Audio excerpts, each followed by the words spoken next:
Okay, so we have a very tight schedule today. We have a lot of material. We are one full topic behind. We are in week 3, so at the end of the week 3, we are supposed to finish topic number 3, but we haven't even started on topic number 2. So it'll be a tight session today. We have to finish everything. So anyway, so let me start first on topic 2. So first, also just to make clear one more time, this is not my folder, just to make it clear, that you have to, the OneDrive folder that has been shared with you is only for single degree students who do not have access to Blackboard. The dual degree students have to submit into Blackboard, all right? And if you don't follow the proper naming conventions and things like that, which are given to you clearly, the instructions, you will lose marks because of that, okay? And then you have another, so the deadline for the first submission has been extended till Monday, 11:45 a.m. And the second submission will be, as usual, now every submission will be, now there'll be no more extension of deadline. So your week 3 submission, actually, which is, let me just go into that once, just before we get into the coverage. So you will look at the submission by looking at I think we can look at 21. Yeah, the week 1 lecture. So this one is submitted, this should be 10/14/15 has to go in by Monday 11:45 a.m. either into OneDrive. If you're a single degree student, you can do a second submission like I saw one of the students has done. The initial submission was wrong. So you just write like your name, and then after that you write a hyphen and 2. So that's the second submission. So I will take the later one. Then this by Wednesday you have to submit the second assignment, which is 20 and 21. Okay, use 20 and 21 again using Excel. So you take your guidance from here. Don't get confused. So take the guidance on as to which questions need to be answered. Take that guidance from the handbook. If you look at, there is some conflict between the handbook and the where is that? Okay, there is some conflict between the handbook and the. It's too big actually. Yeah, if you look at, we can just make it like this. Okay, so if you look at the week 1, for instance, it shows 4 seminars, 4 questions were handed. Everywhere you must ignore this Melville 2.5. Anything from the textbook you can just ignore in this question bank. You take your guidance as to what has to be submitted from the listing of the questions on the handbook, okay, in the teaching plan. So that's where you take your guidance from. You take the questions from here, obviously from this file, and for when we get into the other topics, there will be other questions on other topics as well. There will be other question banks, but for now, from week 1 to 5, we're doing this particular file, all right? So 2021 is basically over here, and you just ignore this one, right? So make sure you meet those deadlines and you have a properly formatted submission. It's just stupid to lose marks. If you lose marks because you did not format the file name properly, or you did not use Excel, these are already given to you as clear-cut instructions. This is like easy marks for picking up. So you should not, it makes no sense to lose marks for that. Okay, so let me start on, how did we get here actually? Yeah, we want to be at 21. Okay, never mind.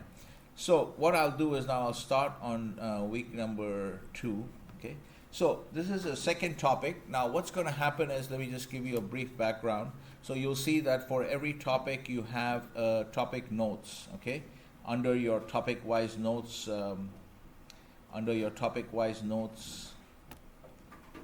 subfolder, you will find it in your student folder. So last night I uploaded a video as well as a response to one of the students' questions, so everybody can see it. So that's why I put this video out for everyone, so that although the question came from one student, everyone can see that, so that you don't make the same mistake. Right, so you'll find the notes files. These are quite important because we put a lot of important information into this file, as you saw in the case of property income. Some information that is not there anywhere else, I put it into this notes file. So you have to use this also when you're studying. Now what I have done here is listed. So here you usually get 10 to 15 marks of questions on this. You will always get a question on this topic, always. And the question is pretty standard actually. You don't know how the exact question will be. Like a couple of years back, this was the question. But you'll notice that this always, basically, it's always about tax avoidance and tax evasion.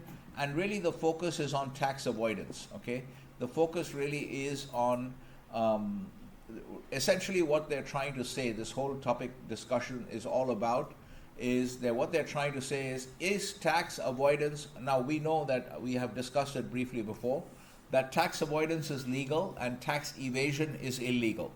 But you'll see that the crux of the question is always about tax avoidance. Yes, we know it's legal, but is it ethical?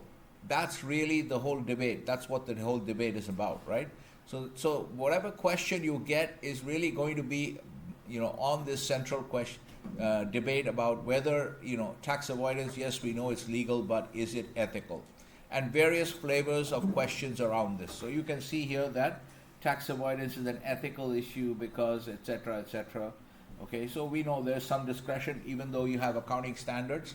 There is still a lot of discretion as to how to show different items of expense and where to book your revenues, et cetera. So all of these things. Now you see that your answer has to define the terms tax avoidance and tax evasion, okay, and should include reference to academic articles. So I'll tell you the elements of a good answer. And actually, let me also I'll take the second. So, and this is a question from last year, okay? You see, the answer is quite similar if you look at the last year's question. Now, this is a 15-mark question. Sometimes you get 10 marks, sometimes you get 15 marks, but still it's a very important question, which we know that the question is always coming, and we know what the question is going to be on, okay, on this whole question of, is tax avoidance ethical, right? So because we know that, we should actually, to get a good mark, you should not start thinking about this topic for the first time in the exam hall. You should actually pre-prepare a set of points, and I'll tell you, I'm giving you the guidance in this note, and there's additional guidance in the slides as well. So you have to combine the two elements of guidance, and you should actually pre-prepare an essay and kind of memorize the main points, which you have to do anyway, because you have to quote particular academic articles. So you have to memorize the names of those articles. So I suggest you pre-prepare some of the key points and keep it ready and memorize it well before the exam, because you know a question is coming. And then you answer it, and at least you can get a decent amount of points, because if you have a well-prepared question, and we know what the topic is, all right? So now let me just do one thing here. Let me take this up and put it on top of the guidance, so that we know that we have two questions in 2 academic years, all right? Right, let me cut this and go up here. So that's your May 24 question, and this is the May 25 question, okay? So yeah, that's your May 25 question. So both the questions, you can see, it's all about really,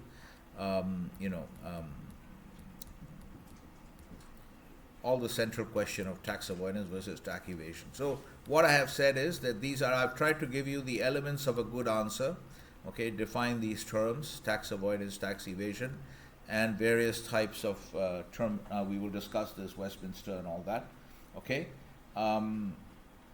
etc. Then they discuss the similarity of this distinction. This part I've given as optional. I'll be giving this to you as the main part of your lecture.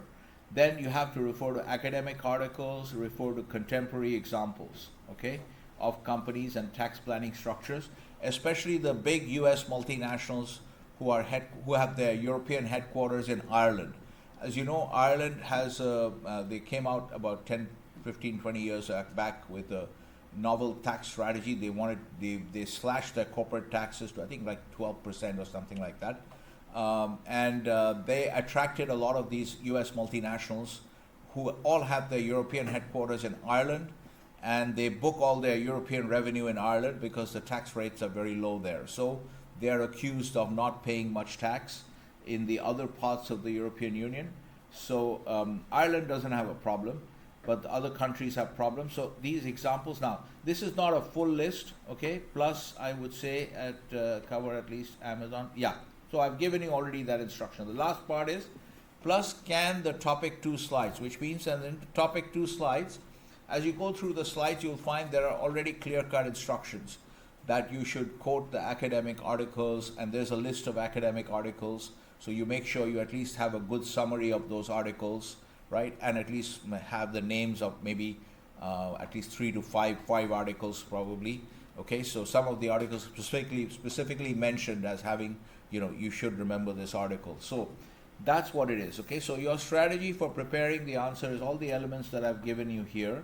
Okay, this is optional because it's not part of your official material, but I'm going to teach it to you as that's the main part of your understanding. All right, so this is how you should do it, and so therefore we will not spend too much except for the lecture that I will give you briefly to give you an idea. Then you just take off on your own and run with the ball and prepare this topic, and then I think you should be able to do it well in the exam. Everybody can answer this topic. It's part of your optional questions, but I think everybody if you know that we are going to get a question and we know what the question is going to be on. And so what will happen is, obviously depending on the question, it's all about tax avoidance and tax evasion, right? So basically you see the two questions are actually slightly different. Okay, they're slightly different, but it's basically on the same topic. So you prepare your standard answer, and then depending on what the question is, you tilt a little bit here and tilt a bit here. Don't answer whatever you prepared mechanically. Don't just blurt it out, but look at the question and then tailor your material this way, tilt a little bit and manage it in the exam. But I think it's still better than thinking about the question for the first time in the exam hall. Okay, you can do much better than that because we know this question is coming. All right. So what I will do, so now there's two parts to it, of course. The most important thing for us is to make sure that we train ourselves well to do well in the exam and get a good score. You guys have done very well in the law paper last semester. Your batch has the best scores actually so far in the law semester, in the law paper. So I think hopefully you will be able to do even better than the last year's batch in taxation. So last year we got more than 60% of the students got more than 60% overall score in the final exam itself. Forget about the overall score. The overall score is even higher. So you should be able to do better. So now, but that's one part of it. But then also that the story doesn't end, the story of life doesn't end with, or your story of your career doesn't end just with good grades. You also need to have understanding, okay? Because if you don't have understanding and you don't have knowledge and retention of knowledge, then anytime somebody talks to you, they'll figure out that you don't know anything. You just have a degree, but you don't know anything. So, and that's not going to be good, right? So you also have to work on your knowledge, so to have your understanding and have perspective, especially in a field like accounting. Perspective is very important. Understanding where the historical context is and what is actually going on, that's also very important. So I'll try to give that to you in the form of the lecture. So the lecture is really, I'm just going to give you, before I even get into the slides, I will just give you a brief understanding of what is actually going on here, okay? And then we will go quickly through the slides. The slides are mostly just information, and we will just, you can read it yourself, most of it. So I'll move very quickly through the slides. So, okay, let me go here now. This is in your calc file. So we have various topics. So now we are in topic 2. Okay, so I will just, let me just here do this. Okay. Now, I think we can make it a little bit bigger. Maybe make it 120 possible. Yeah. Okay. So what you see here is that I've got two lines here. So what I'm trying to show you here is that all of these different. Can everybody read everything? Can you read everything? All the lines, right?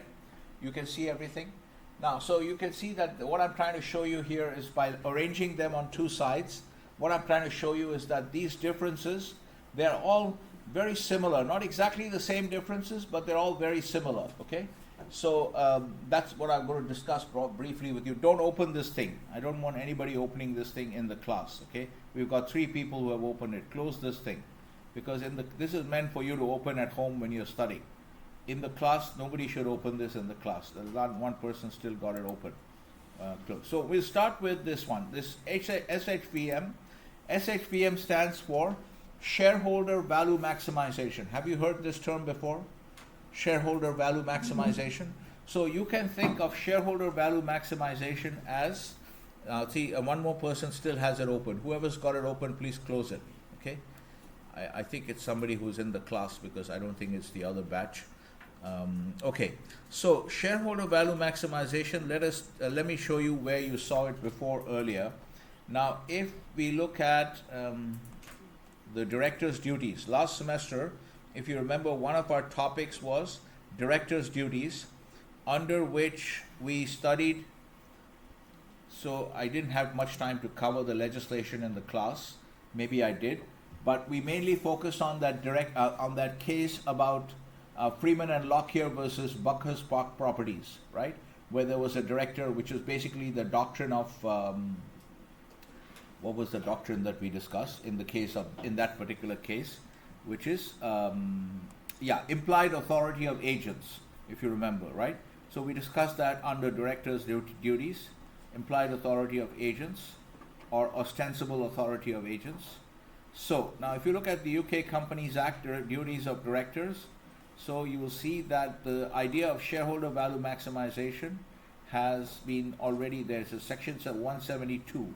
These are all the directors. Now you see here, this is the duty of the directors, okay, under duty to promote the success of the company. So here you can see a director must act in a way it considers in good faith, most likely to promote the success of the company for the benefit of its members. Who are the members of a company? Remember the legal term, because you're an accountant, so you have to really lean more, and the legal terms are the right terms actually. So in the law, we never say owners. We always refer to the equity shareholders of a company in the law as members of a company. We either should say equity shareholders or members. We should never say owners. In finance, you'll find that everybody uses this term owners, that the shareholders are owners of the company, which is technically not correct, okay? But in finance, they have just got used to it because they don't see the legal perspective, and the legal perspective is the correct one, actually. So, the members of a company are the equity shareholders of the company, right? So, you'll see how this word is, how the duty to promote the success of the company, if you see how the law is written, this is the most important part. That's why it comes as subsection 1. And then after that, subsection 1, para A, para B, para C, para D, etc. So by the way the structure is shown to you here, you can tell that this is more important. That's why they've got it first in para 1. And these are sub-paragraphs within subsection 1, right? So therefore, these are less important than this one. So we can already see the importance of, so you have already heard, some of you have already heard about shareholder value maximization as an expression. This really is the heart of the capitalist system. So here I'm saying, so this is like the debate between shareholder value maximization here and stakeholder value maximization, okay? So maybe we can write these terms also, but I have to use really small font here. So anyway, I'll just write this one word. Stakeholders versus shareholders, okay?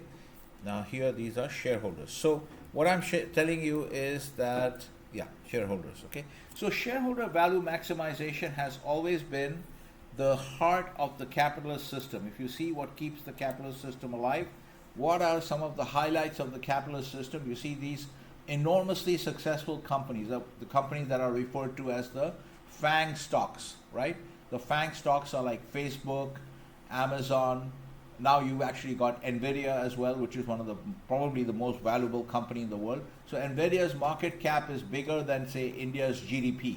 Okay, that's how. So you have these trillion-dollar, multi-trillion-dollar companies, and it's unbelievable that a company could become so big. So this is basically one of the things, the high points of the capitalist system, that you're able to produce these massively powerful companies, right? Microsoft, NVIDIA, Apple, Google. Okay, so how does that come about? Well, it comes from focusing on shareholder value maximization. Why is that? Because now let's also understand who the stakeholders are, right? So there is a conflict. So these are all versus this versus this versus that means that these are always shown to be in conflict with each other. right? And I'm showing you that what I'm going to show you is that these conflicts are quite similar. They're all very similar concepts, conflicts, so it's important for you to have this perspective. So now we know who the shareholders are. By now you know the shareholders, right? And now who are the stakeholders? Has anyone heard this term called stakeholder? Have you heard this term, stakeholder value maximization?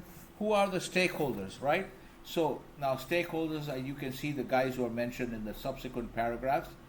This is long-term, okay, so they've added the idea of long-term shareholder value maximization. So combining A with subparagraph 1, with subsection 1, is basically talking about long-term shareholder value maximization, which is what anyway any successful smart company will do, long-term value maximization, not short-term, because if you try to do short-term, it's not sustainable, okay? Short-term, you can maximize value by cheating all your customers, but very soon in 3 to 5 years, you won't have any customers and your company will go bankrupt, right?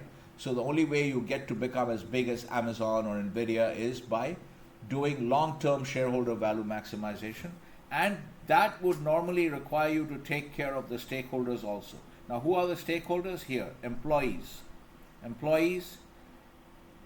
business relationships, suppliers, okay? So here you got the suppliers, you got the company making the product with their employees, okay? So you got the company with the employees, you got the suppliers feeding the raw materials, and then you got the customers on the other side who are using the final end product, right? So here you got almost everybody. You got the employees, you got the suppliers and customers and others, maybe the regulators and stuff like that.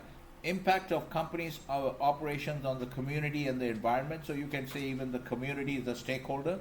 Environment is not an animate thing, so you can't call them stakeholders. Now, so the point is, these are the stakeholders, your employees and suppliers, customers, community, the larger community, the local community, right? So the question is now, why is shareholder value maximization, why has it always, have you guys done a course? No, you are not from the finance stream. So in the finance stream, there's a module called corporate finance where they already teach this shareholder value maximization element, right? So the reason that shareholder value maximization is important, and more important than this one actually, traditionally that has been the view, okay? So this is the traditional view actually. If you think of it, this is the traditional side, and this is really what is coming from the political left as the new attack on on this side, okay? And so the point is, why do you think this has been put there, okay? Because if you think about it, when a company makes a loss, who bears the loss? Do the employees bear the loss? When a company makes a loss in a particular year, who bears the loss? Do the employees take the loss? Do the customers take the loss? No, right? Do the suppliers take the loss? Do the bankers who have given loans to the company, will they take the loss? No. Who takes the loss? The equity shareholders. Do you understand that? Right? All the losses in the company are taken by the equity shareholders. That's why when we saw that case of Solomon versus A. Solomon and Company, where of course some of the unsecured creditors also got wiped out, but the guys who will get wiped out first are the equity shareholders, right? Because they are the ones who are providing. That's why equity is called risk capital. Remember this term? Equity is risk capital. I discussed various types of capital with you earlier. So the reason it's important to focus on shareholder value maximization is because it is the shareholders who are bearing the losses. So it follows that if you have a whole bunch of different, so you can think of the shareholders also as a type of stakeholder, but there are special type of stakeholders, so we call them shareholders. Now, the reason that shareholders are special is because they're the ones who bear the losses, right? So if you don't take care of the person who's bearing the losses, obviously there won't be people willing to put money into your company, right? And eventually you will not be able to succeed as a company because you will not get this critical risk capital, right? That's what you see in venture capital. Have you heard these terms? Venture capital, private equity. Have you heard these terms? Venture capital and all these things. Angel investors. These are the people who put money into the fresh companies, like when Mark Zuckerberg launched Facebook in his dorm room, right? So some people put money, at that time it was so small, the company was so small. And so there are some people who funded that venture not knowing whether he would succeed. So that is classic pure risk capital, right? So that is shareholder money. So that's why it's called venture capital. It's like early stage angel equity investors. So the point is that, so I'm trying to emphasize why they say that there is a debate between whether you should maximize shareholder value alone, or whether with a long-term focus, or whether you should also focus on all the different stakeholders. But the point I'm trying to emphasize to you here is that shareholders are different. They are special because they are the only ones who take the risk. They are the ones who give you the risk capital. The bankers don't give you risk capital. If you lose money, your loan to if you have 100 million loan to the bank, you can't tell the bank that, I made a loss this quarter, so can you just reduce my loan payment? No, the bank will not accept that. So debt capital providers will not take the losses. Only equity shareholders take the losses. That's why it is important, and that's why this principle has actually served as the heart of the capitalist system and the successes of the system that you can see in these massive multi-trillion-dollar companies. So now what is actually going on with this? Remember, I told you that the whole debate is really about the question of, now let me also talk about a little bit about this one, okay, in case everybody's not aware. See, somebody still has this thing open here. You see how disturbing this is. Somebody still has this open here. I don't know if I can close it. Anyway, I don't know. I don't think I have, because I've given it as viewing rights. So anyway, so just in case everybody's not clear, so tax evasion is illegal. Tax evasion is where you are concealing income, okay, or you are underreporting income. Maybe you're running a restaurant and some of your sales are in cash, so you don't report the cash sales to the government, so you pay less taxes because that cash sale, income on the cash sale, you're not showing to the government, so you're paying less tax. So this is all basically all illegal, okay? You are not supposed to do this. You are supposed to disclose all your income properly and then pay tax on it. So tax evasion refers to something which is illegal, which is basically concealment of income, etc. Now, there is tax avoidance. Okay, I might have briefly, now there is something called tax avoidance, which is not illegal. It's perfectly legal. It is within the law. And if you see, I might have discussed this earlier with you, there is a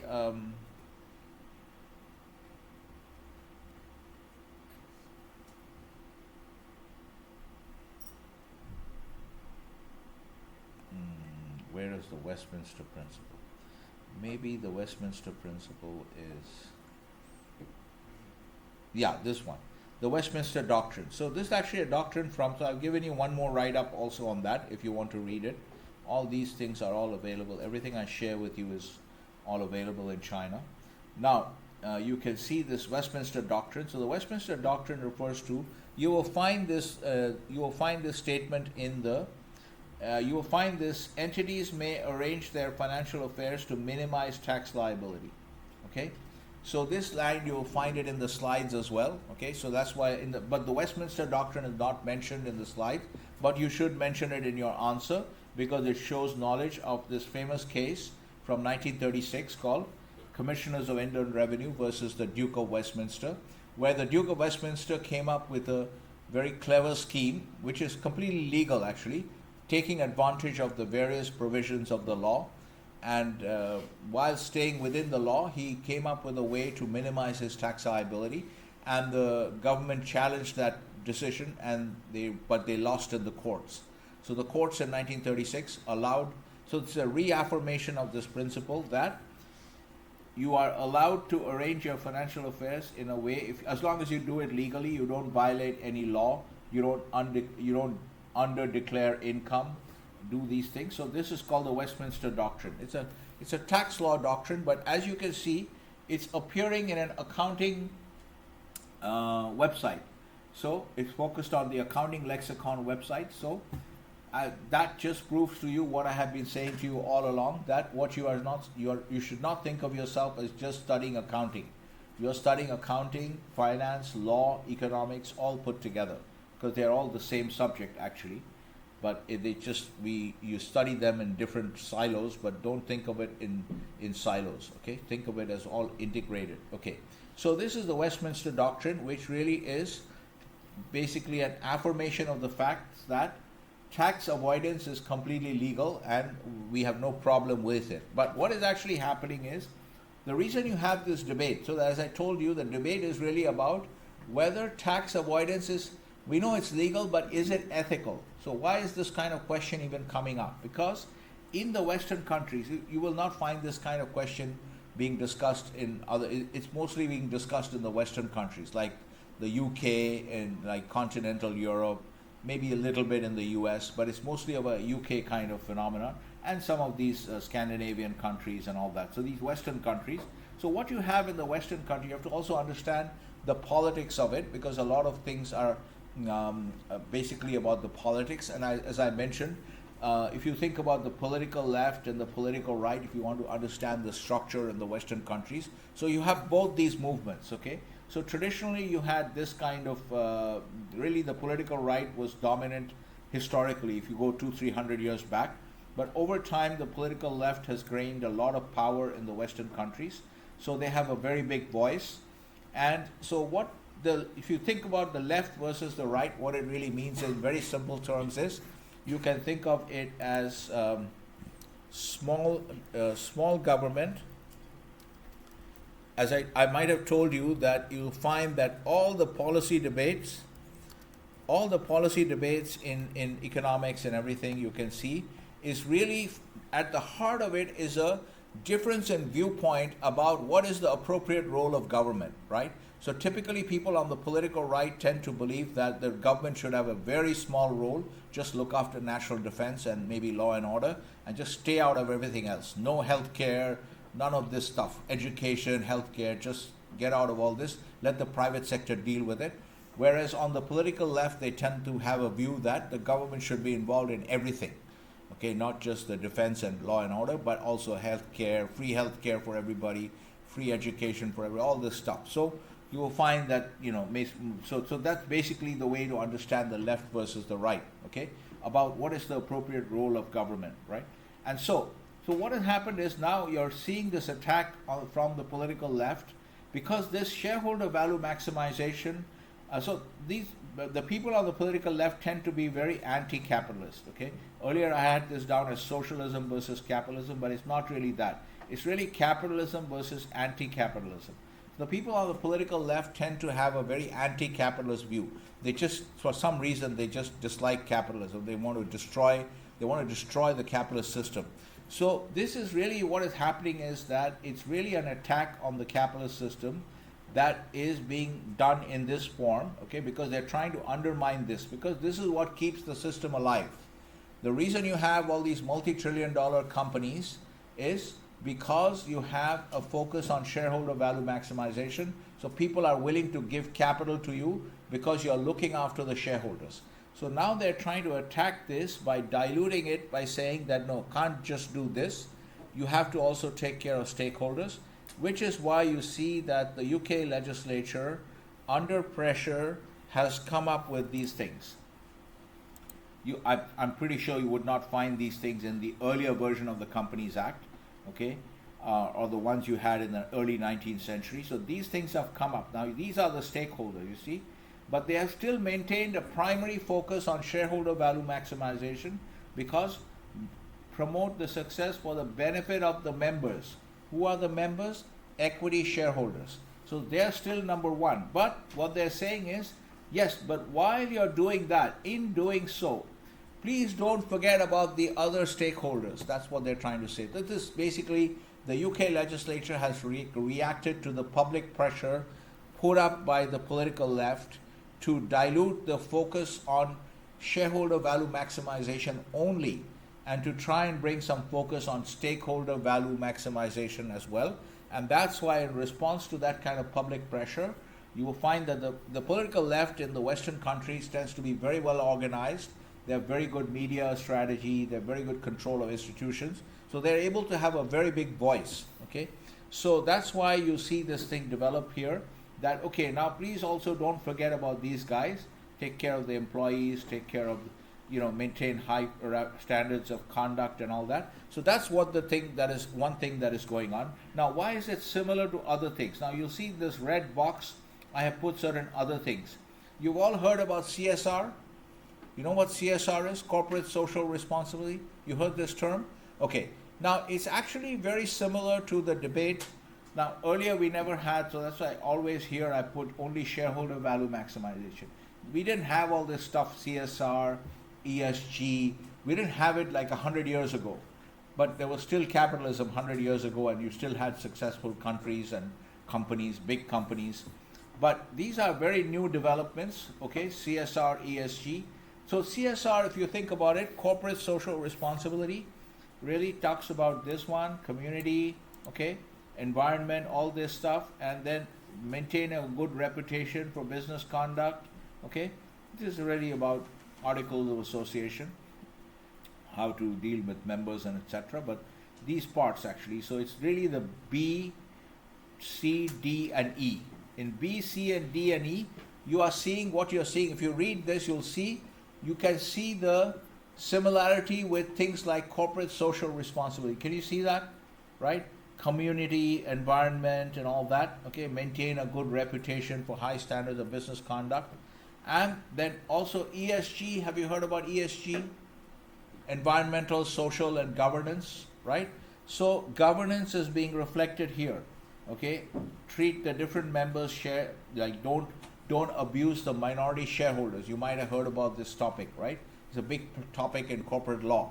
Like when you have small shareholders, like there are like big shareholders and there are people who own the big chunks of the company. There are also like minority shareholders. So mistreatment of minority shareholders is also a big topic in corporate governance.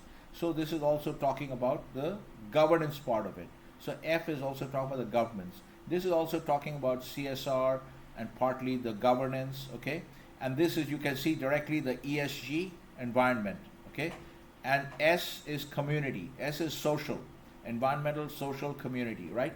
So you can see that basically all these things like CSR, ESG, they're really part of a broader campaign to dilute the narrow focus on shareholder value maximization and then try to bring the focus to stakeholder value maximization. So CSR, ESG is all a part of that whole movement, okay, which was never there 100 years ago. So I wanted you to understand what is really going on. It really is an attack on this, the foundational principles of capitalism, because the people here tend to be for whatever reason, they're very anti-capitalist. They want to bring down the system. So that's basically what is going on. Now, let me talk to you about some of the other things. Now, this is why, so I wanted you to see all this so that you have a perspective of what is actually going on in the world. You need to understand the world. Okay, so you can take either type of position. You can agree with these guys or you can agree with these guys, but you need to know what is actually going on. Okay, so second is morality versus legality. Okay, so legality tends to be something which is very clear. It's based on what the law says. Okay, so like in the Indian state of Gujarat, like where Gandhi hails from, in the Indian state of Gujarat, you're not allowed to drink alcohol. There's an official ban on alcohol. Okay, you can't sell or drink alcohol. So that's an aspect of legality, right? So it's very clear. The law itself says, like, this is what we call the letter of the law. The letter of the law is here. You can see UK Companies Act. This is what we mean by letter of the law. That means what does the statute say, or what does well-defined case law say? So this is the letter of the law. The director has to do this. If he does not do this, you can sue him and say that he did not do this. It's written in the law. He didn't do it. Okay, so this is the letter of the law. So typically what we mean by letter of the law is that it is very specific. We know what the law says. We can go and look up the act and find out what it actually says. The letter of the law is very similar, is very clear cut. You will find in the slides there's a reference to spirit of the law. Spirit of the law is not so clear cut. Okay, what is the spirit of the law? We're not really sure. Maybe you think there's something else, and maybe I think it's slightly different. So spirit of the law is something which is not very clear. Okay, so you will see that between letter of the law and spirit of the law, there is also a matter of, like, this tends to be more uncertain, in the sense we don't know exactly what you mean by spirit of the law, okay? Because different people might have different views. Whereas letter of the law has certainty. Because with letter of the law, we know that we don't have any confusion. Because if there's any confusion about what does section 172 say, you can just click open this website and go and read what the law says. Okay, the law made by Parliament, so it's very clear cut. So now, why is certainty versus uncertainty important? Because later on in the slides, you'll see that there is actually a Adam Smith guide. Okay, so you'll see this. I won't go through that right now because I want to go through it in the proper sequence. Okay, so Adam Smith, The Wealth of Nations. I think everybody has heard of Adam Smith. Yes? Have you heard of Adam Smith, The Wealth of Nations? This is kind of like, you can think of it as the Bible of capitalism. It talks about the free market system and how you work through incentives to basically create prosperity by appealing to different people's self-interest, and you have a self-organizing system. So Adam Smith, you'll see later on in the slides, one of the canons of taxation given by Adam Smith in The Wealth of Nations is that tax law should be very certain. It should be very clear-cut. What he means by certain is, it should be very clear-cut. There should be no confusion. There should be no uncertainty or lack of clarity about what the tax law is. Okay? So that's what Smith was saying. So one of the things you'll find that if somebody is saying that you should follow the letter of the law, which is what we are saying when we say that you should not do any tax evasion. What we are saying is you should follow the letter of the law. But if you start saying, so that is very clear cut, right? We know what the letter of the law is. Here is the letter of the law, whatever is written. But if you start saying that you should also follow the spirit of the law, now that goes into an uncertain area because we don't really know what you mean by spirit of the law. I mean, different people would have different views about spirit of the law. So that's the thing that you have to understand, that basically, and this should be one of your arguments actually, when you discuss this point about tax avoidance versus tax evasion, you should mention this fact that if you take the position that you should not even have tax avoidance, okay, it's basically like saying that you should obey the spirit of the law, but the spirit of the law is quite vague. We don't really know what the spirit of the law means. Different people have different views. It's very subjective. Do you understand what is subjective? You understand the difference between subjective and objective? Okay? Subjective means, okay, what should I say? Do you like hip-hop? Do you like hip-hop music? Maybe some people like it, maybe some people don't like it, okay? So it's very subjective, okay? Preferences in music, etc. are subjective, okay? Some people, that doesn't mean that, okay, if you like hip-hop, you're right, and if you don't like hip-hop, you're wrong. There's no right and wrong here. It's just that people have different preferences, right? So that is subjective. Like a preference for a certain type of music is subjective, okay? Now, what is objective? Objective is, if I ask this question, what was the average temperature in Dalian last week? Now, the answer to this is objective. You can't have, like, when the question of do you like hip-hop, some people can say yes, some people say no, and nobody is right or wrong. But what was the average temperature last week in Dalian? That question has an objective answer because you just have to go to the Met Office website and find out what the average temperature is. And there is only one right answer. In subjectivity, there is no such thing as one right answer. But when it's an objective matter, there is only one right answer. We know that for this question, there's only one right answer. We know what the average temperature was. You just have to go and find it out, okay?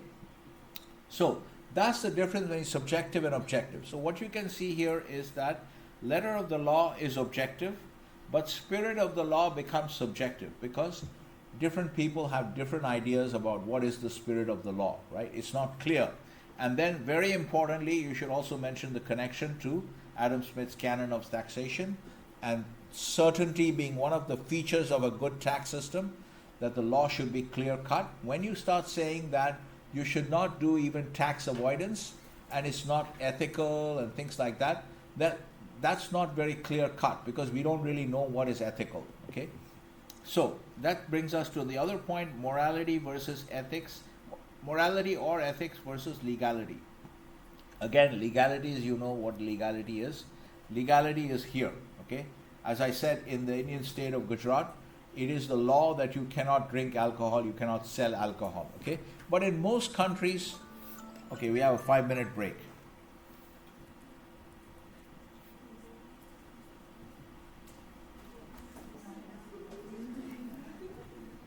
Okay, let's resume now. Go back to this. Okay, so quiet please. Once we resume, we shouldn't have any more talking. Okay, now let me just take it here. Okay, right. So I was just talking about morality, or what is morality versus illegality. Okay, just let's say morality versus legality, because when they say something is unethical, they're basically saying that it's immoral, okay? Now, as I told you, legality is very clear-cut. In certain places, you have like an official ban or legal ban on alcohol, that's fine. But in most countries, alcohol is freely made and sold, and people are drinking alcohol freely.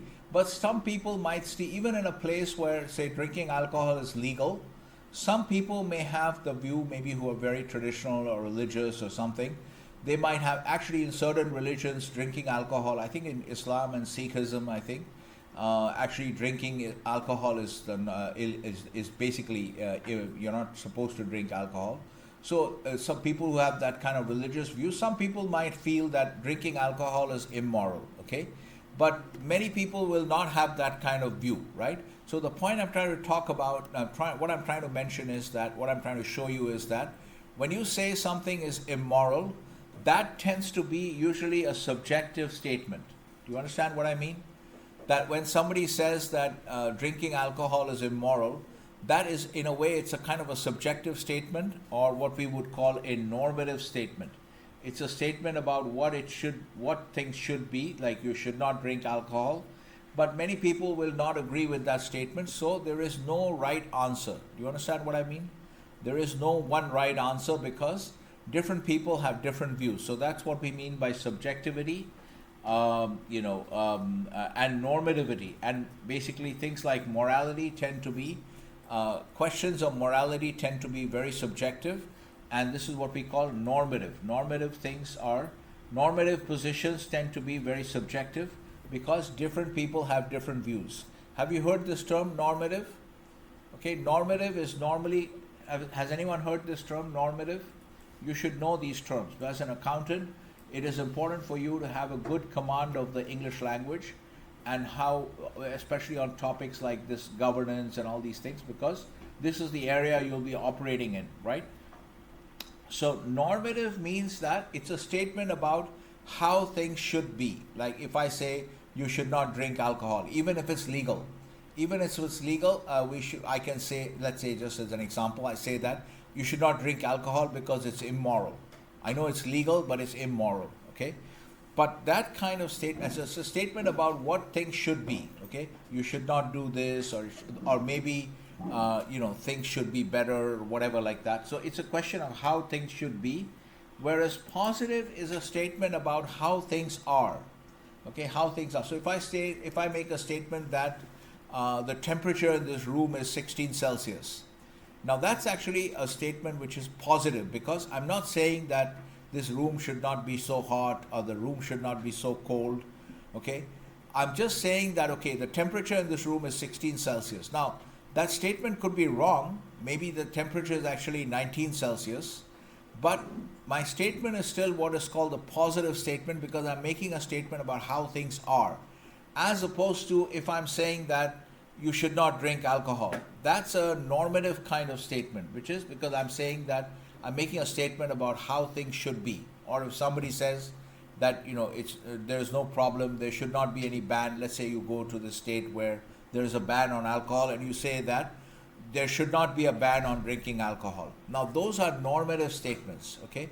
Those are statements about what should be, what should be. So, what I'm trying to show you is basically, by and large, I think I've covered everything. So you should be familiar with these terms.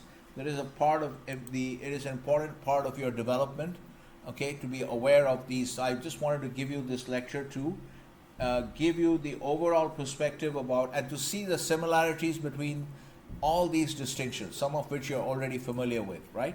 That is really part of the same thing. So in this tax avoidance, as I told you, the central part of your preparation is a preparation of an essay on the question of whether tax avoidance is ethical. That's the central question, okay? Whether tax avoidance is ethical, and I wanted to show you that is part of a broader debate. And so you should certainly mention this Adam Smith certainty part of it. So let me just quickly move through the slide now. And since I've given you the perspective, you can read the rest of the slides. And we know how to prepare for this thing, this particular question, okay?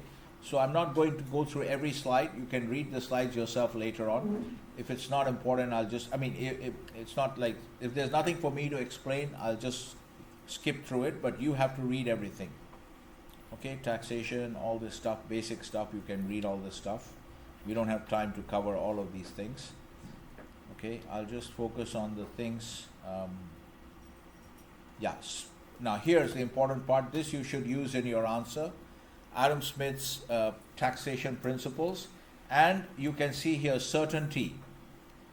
Certainty, that means clarity. So what happens is, as long as you're asking people to follow the letter of the law, it's very clear cut, because the letter of the law is most of the time quite clear because it's written down in the act. So you know what you have to follow. Here's an example of letter of the law. Here's another example, okay? If you remember, we looked at this here. This is what I mean by letter of the law. Okay, let's go here. You see tax tables, okay? This is what is meant by letter of the law is very certain. It's very clear. There's no uncertainty, because it says if your income is between this and this, you have to pay 20%. If it's between this and this, you have to pay 40%, 45%. Now, the legislature can change these rates. They can make this 60%, they can make this 50%, they can make this 35%. They can do it by the Finance Act, but so far this is what the letter of the law. So it's very clear cut. So this is what we mean by letter of the law being very clear cut, because it's written down, you know exactly what you have to pay. But now if you start saying that, maybe you should not do tax avoidance, you should pay more tax, you'll find the debate that I've mentioned in the book and in the slides are quite vague, in the sense they're saying you should pay more tax. But how much more? How do I know? What do you mean by I should pay more tax? How much more? That's not clear. So that's why this implicates this problem. So you should mention this in your answer about Adam Smith and the canons of taxation. And when you start saying that you should not do tax avoidance, you're basically violating the certainty canon of Adam Smith. Okay. So some of the other things you can see. Structure of UK, this I'm not going to spend time on. You just read it yourself. You have to read everything yourself, okay? Now, as I said, tax avoidance is legal, tax evasion is illegal, okay? Well, now, complying with the spirit of the law. Please make sure you mention this article. Read the article from somewhere, okay? Mention the article, because it's mentioned in the slides, okay? Please read this thing. This is what I mean by the spirit of the law. Now, the spirit of the law is not clear cut. Okay, it's very hard to define what the spirit. Now, Judith Friedman might have a view that the spirit of the law requires you to pay more tax, but other people may not agree with her, and you can't say that either person is right. Okay, quotations, various types of quotations. That's fine. Where does tax avoidance lead to poor ethics, moral ethics? As you can see, all these terms I discussed in my contradictions table. The different contradictions, they're all the same type of contradiction, as you will see. Okay, and are moral ethics definable? Here you can see that the MC is really hinting at the lack of clarity in this kind of argument that you should not do tax evasion, you should behave ethically. What is ethical behavior? It's not really very clear cut, right? How do we define it? So various types of things.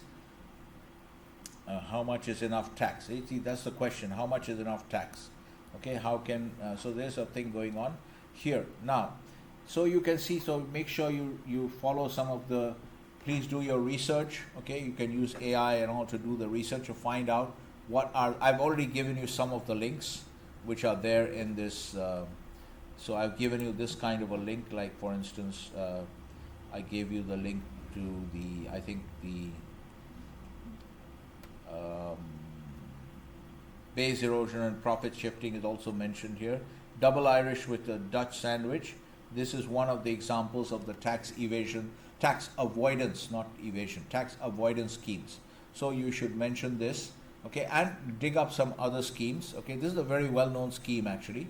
So because the Dutch also have a very liberal tax system. The double Irish, how corporations impact on global taxes. So you can read this, do some more research.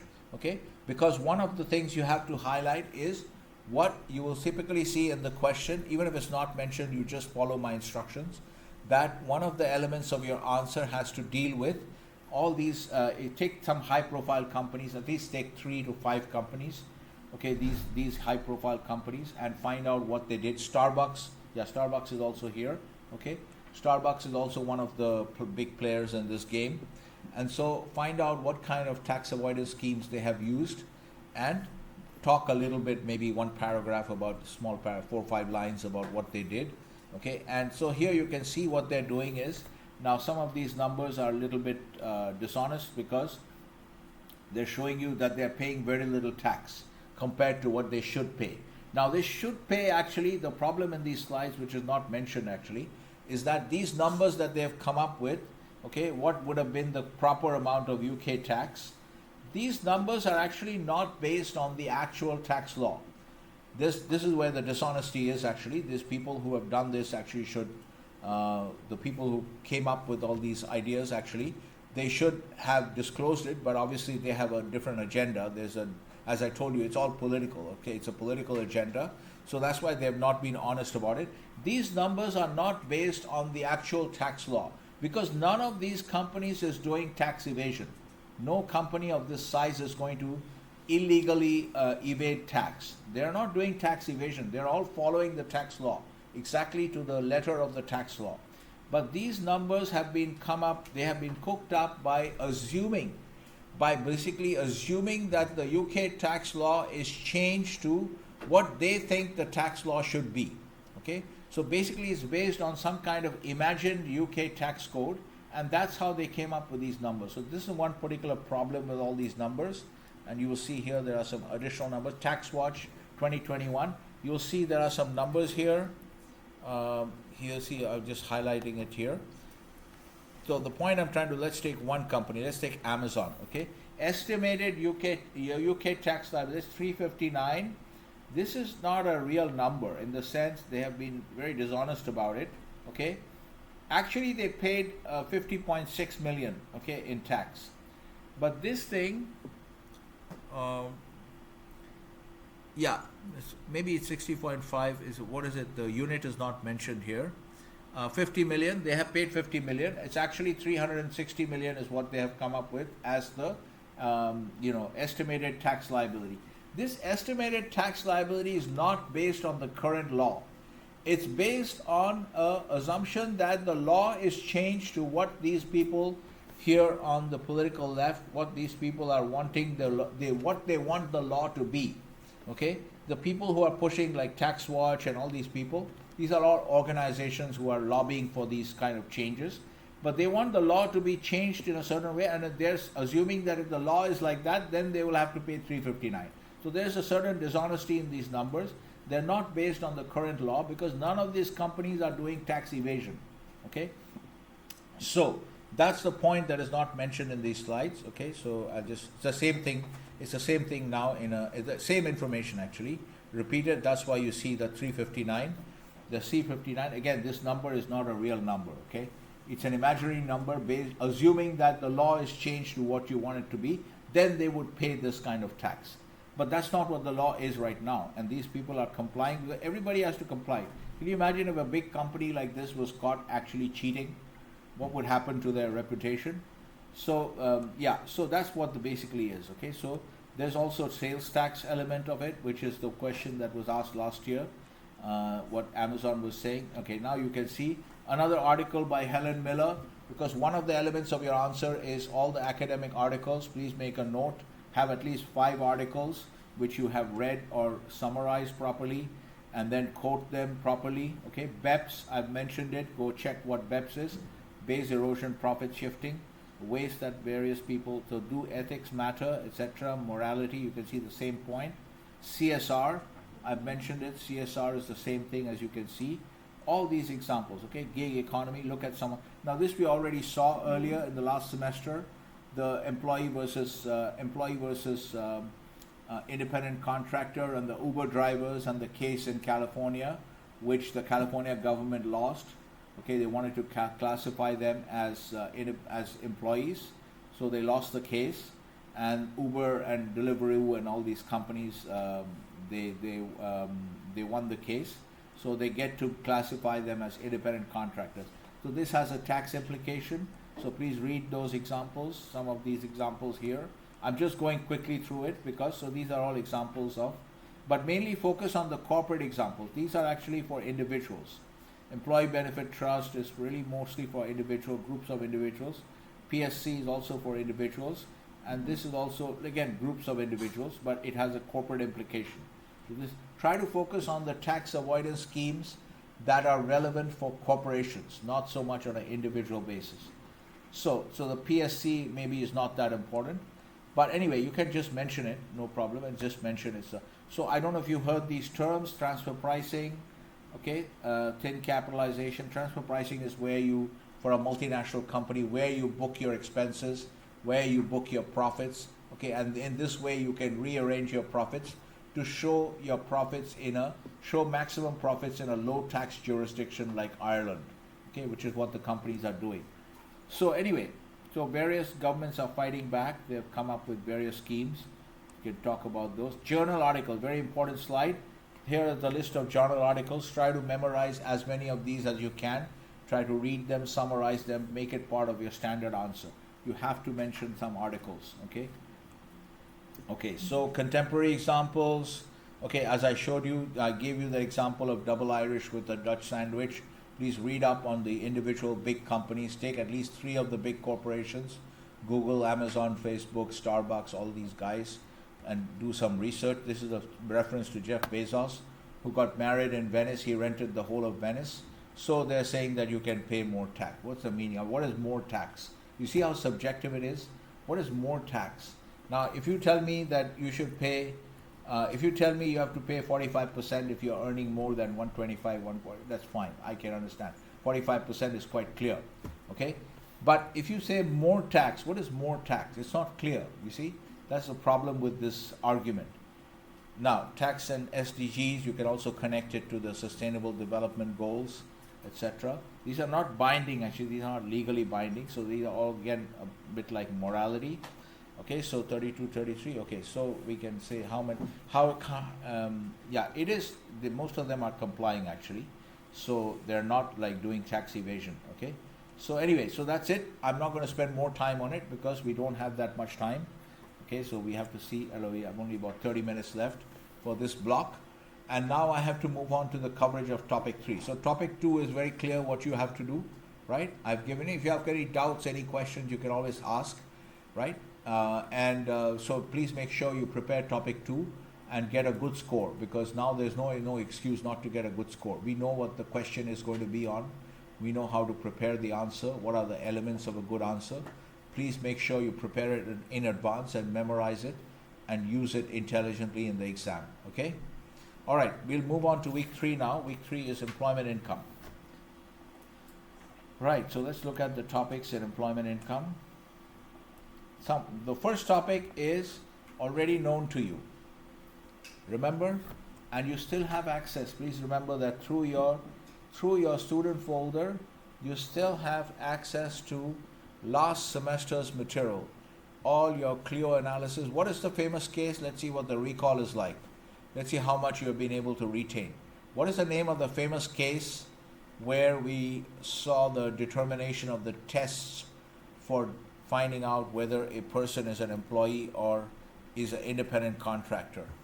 What is the name of the famous case that we did last semester where there was a judgment that laid out the multi-factor test for determining whether someone is a employee or independent contractor? Does anyone remember the name of the case? So it is ready mixed concrete,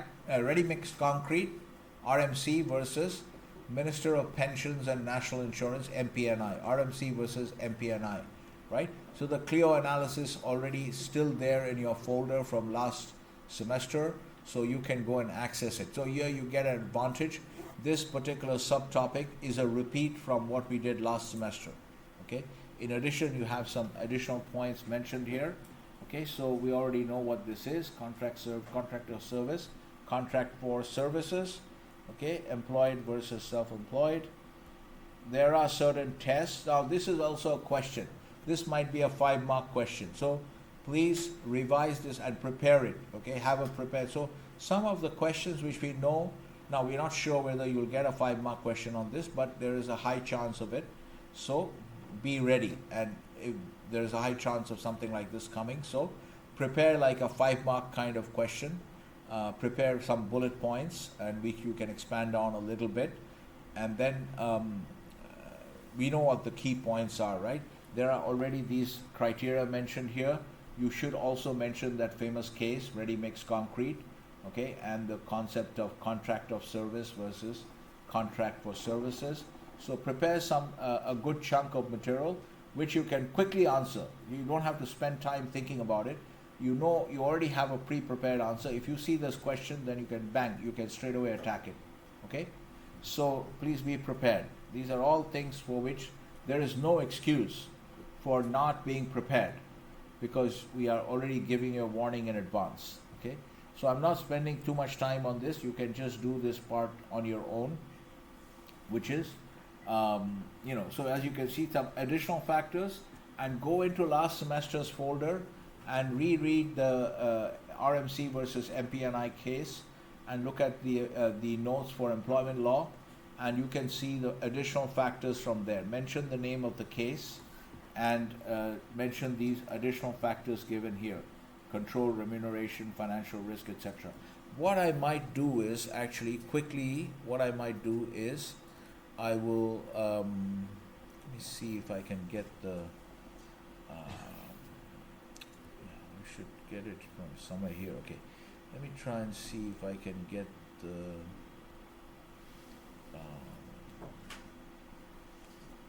employment is, income from employment is 1, income from employment 2, so it's 89 and 110, okay. And what is this one?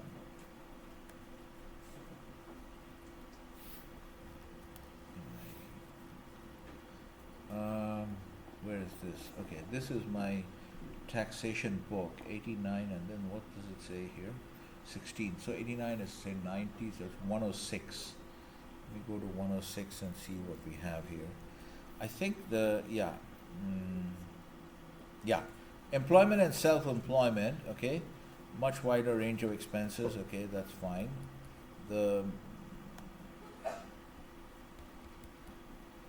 So some of these other elements. So what I will do is, I will just give you some additional material. So what I'm going to do is screenshot this into your thing so you can easily access it. Let me put this, we are now in topic 3, right? So let me talk about the slide number here. Employment, there's a control, there's slide number 5, okay? So let me talk about slide number 5. What I'll do is I'll just take slide number 5 here, and I'll screenshot this into your notes file so that you can access it later. Right, let me do slide 5 and then start screenshotting. Okay, this is what we're talking about. So I'm giving you some additional material. Okay, so employment L7. Let me do this also. Let me do this one here. Okay, so if I screenshot this, you can see it. So there'll be some. Then let me also screenshot this part where, this one, and Alt print screen, and actually I can make this, okay, I can make this here, 1 second. This one, page 106, Alt print screen, I'm screenshotting that also into it. So what it does for you is, in addition to the bullet points that you have on slide number 5, okay, now you have some additional text on each of the points, right? So this should be part of your answer, your standard answer, which you should prepare.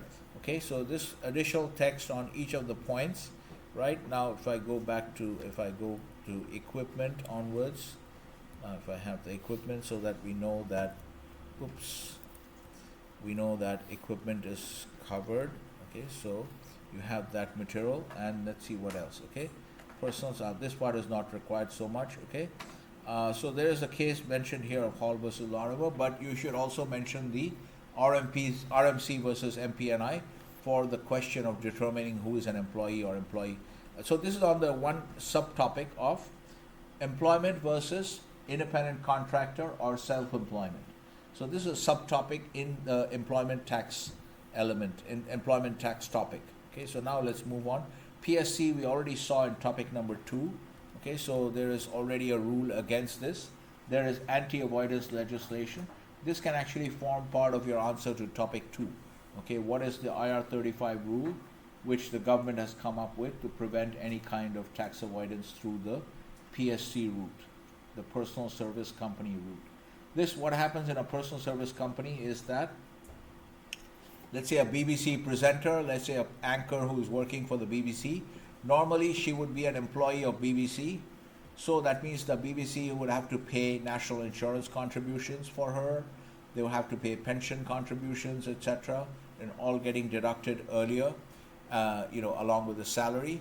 Whereas there is a tax advantage for that employee if instead of being an employee, what she does is she sets up a personal service company. It's like a one-person company, and so maybe Marsha Blackburn Incorporated or something, and she, instead of being an employee of BBC, she sets up a company and then provides her services to BBC as a company.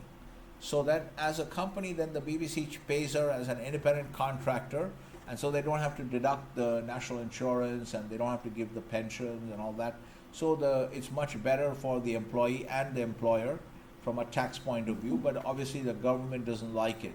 So the government came up with all these rules to prevent these things from being practiced. Okay, so anyway, so that's what it is. So basis of assessment. Okay, now here's an important point here, that in employment law, generally we will be using cash basis to determine the year in which a certain amount of money, income has been received. So let's say you have a bonus for the previous financial year, okay, but that bonus is paid in this financial year. So in terms of accrual, we will say that that bonus was accrued last year because it is for the performance in the last year. But it so happens that the payment actually happens in this tax year. So remember, for personal purposes, the tax year is 6th of April to, like this tax year 25-26 is 6th of, we haven't got to April yet. So this tax year is 25-26, which started from 6th of April 2025 and will run till 5th of April 2026. Okay, so if the cash bonus is paid in this year, then we count it as this year's income. So for employment income, we are going to use cash basis. Okay, so if there is some mention in the slides, you'll see one of you. Let's look at your question also to make it practical.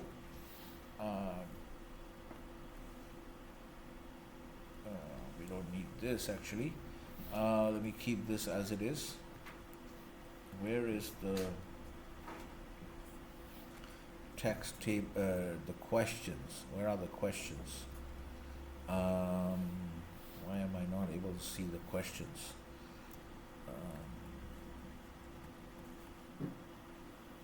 Okay, the questions are also here actually, so maybe I should open the questions somewhere else.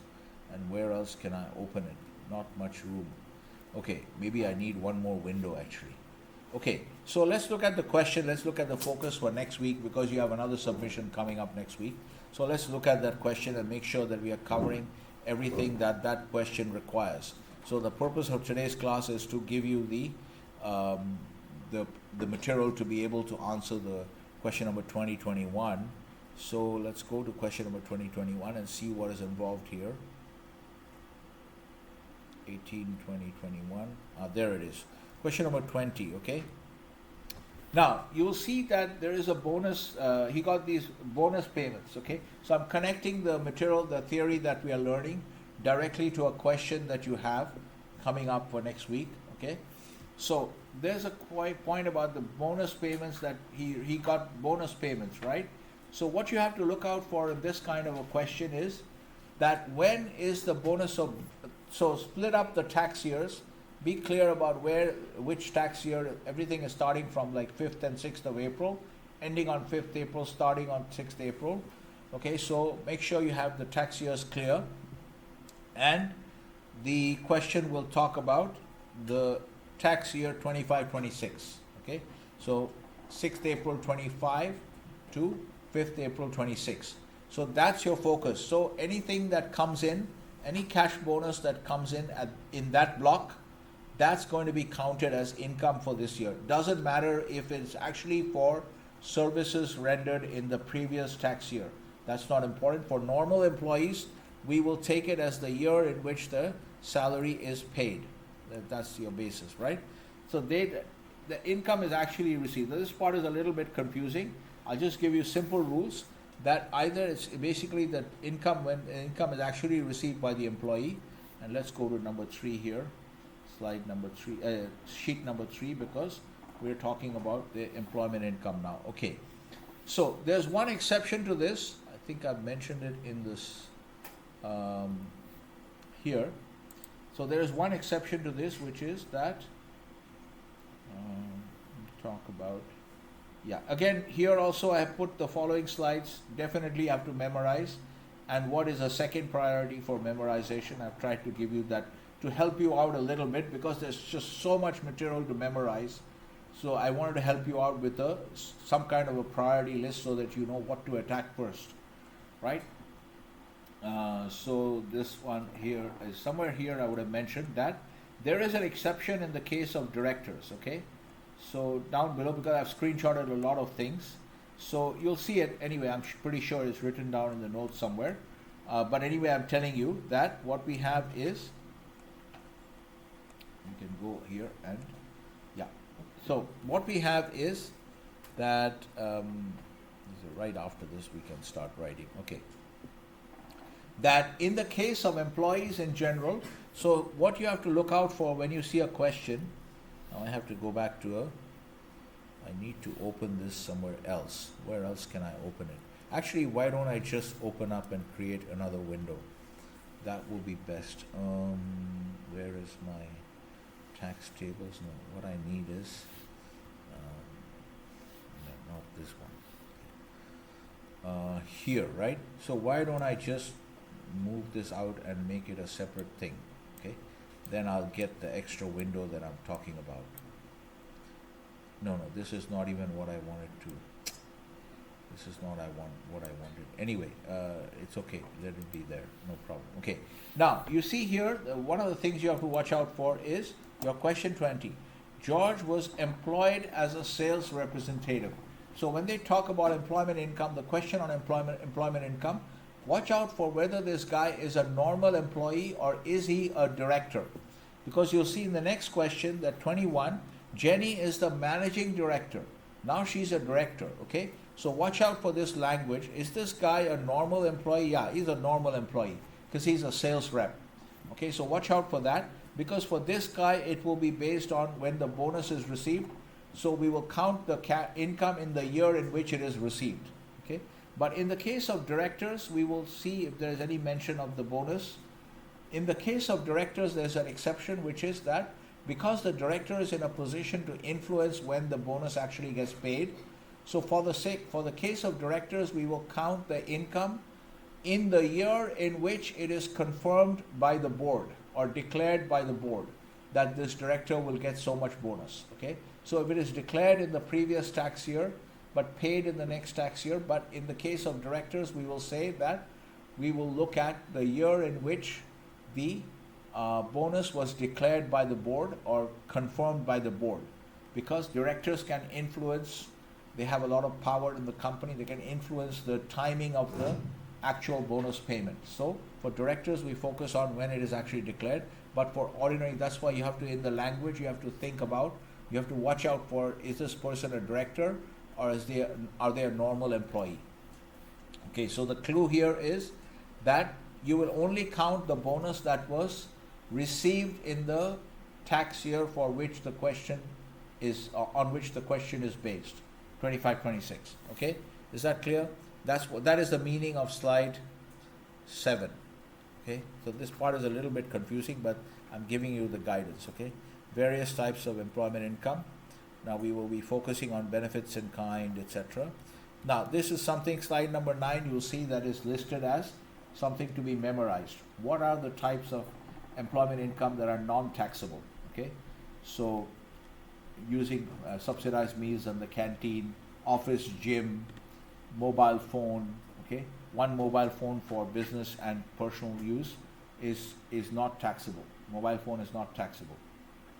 So these things, you'll get these little things in the question, so you have to remember that these are not taxable. Okay, so contributions, various contributions. I'm not reading out everything. Okay, now the first item you'll find here, one of those is approved mileage allowance. So AMAP, we call it AMAP, approved mileage allowance payments, AMAP. Okay, so here we have a rule, which means that if the employee is using his own car, okay, the employee is using his own car for business travel, and in return for that, the company is giving him some mileage allowances. So you can't, everything is not tax-free. So there is a rule to determine how much of these mileage allowances will be tax-free, and the rule is as follows. As you can see, 45p for the first 10k and 25p for the next 10 for any per mile after 10k. Okay, over 10k. So now one of the things you have to be careful about, now in this, you see this book, actually I can make this full screen. No, this is not the book, this is actually the question. This is actually the question file. Where is the book? The book is here. Okay, and what do we have here? All right, so one of the things you'll see now here in the book, you have to be a little bit careful. These rates have, watch out for these rates, 45p and 25p and all that. So for the latest rate, now the problem is that I'm trying to help you out by giving some extractions from the book, but I don't have the latest version of the book. This is actually last year's book. All right, so I'm screenshotting from that because some of these things like, you know, theory and all, that's not going to change from year to year, but what changes is the rates. Okay, sometimes in this case it has not changed from last year, but sometimes it might change. So you have to be very careful. For any kind of rates kind of information, always refer to this year's slides and to this year's tax tables. Okay, that information will be updated, but in the book you'll find some types of cases where the rates have actually changed, like the personal allowance, like the allowances and stuff like that. So watch out for that. I'm screenshotting the book mainly to teach you the method of calculation or the theory or things like that. So it's still helpful, but be very careful about the rates. Okay, rates, you always refer to the slides for this year or the tax tables. All right, so AMAP. So let's look at an example of AMAP. So basically what will happen is anything over the, if you receive anything over the AMAP, what is allowed, the excess will be part of your taxable income. So let's look at an example here. Now let's look at the example before we come to. So slide 11, you will find that in your notes what I have done is I have screenshotted. I would have screenshotted slide 11 somewhere here. So there you see that. So what I have done is just to show. Now in this case, the allowances are the same from last year. It's 45p and 25p. So here's the example from, I can make this full screen to get more view. Here you have this, and I can actually make this, maybe I don't need to have it as 130, maybe I can show it as 118 or something. So we have a little bit more, I think we can still see it, right? Everybody can still see it up until there. You can still see it, Brooklyn? You can see the numbers?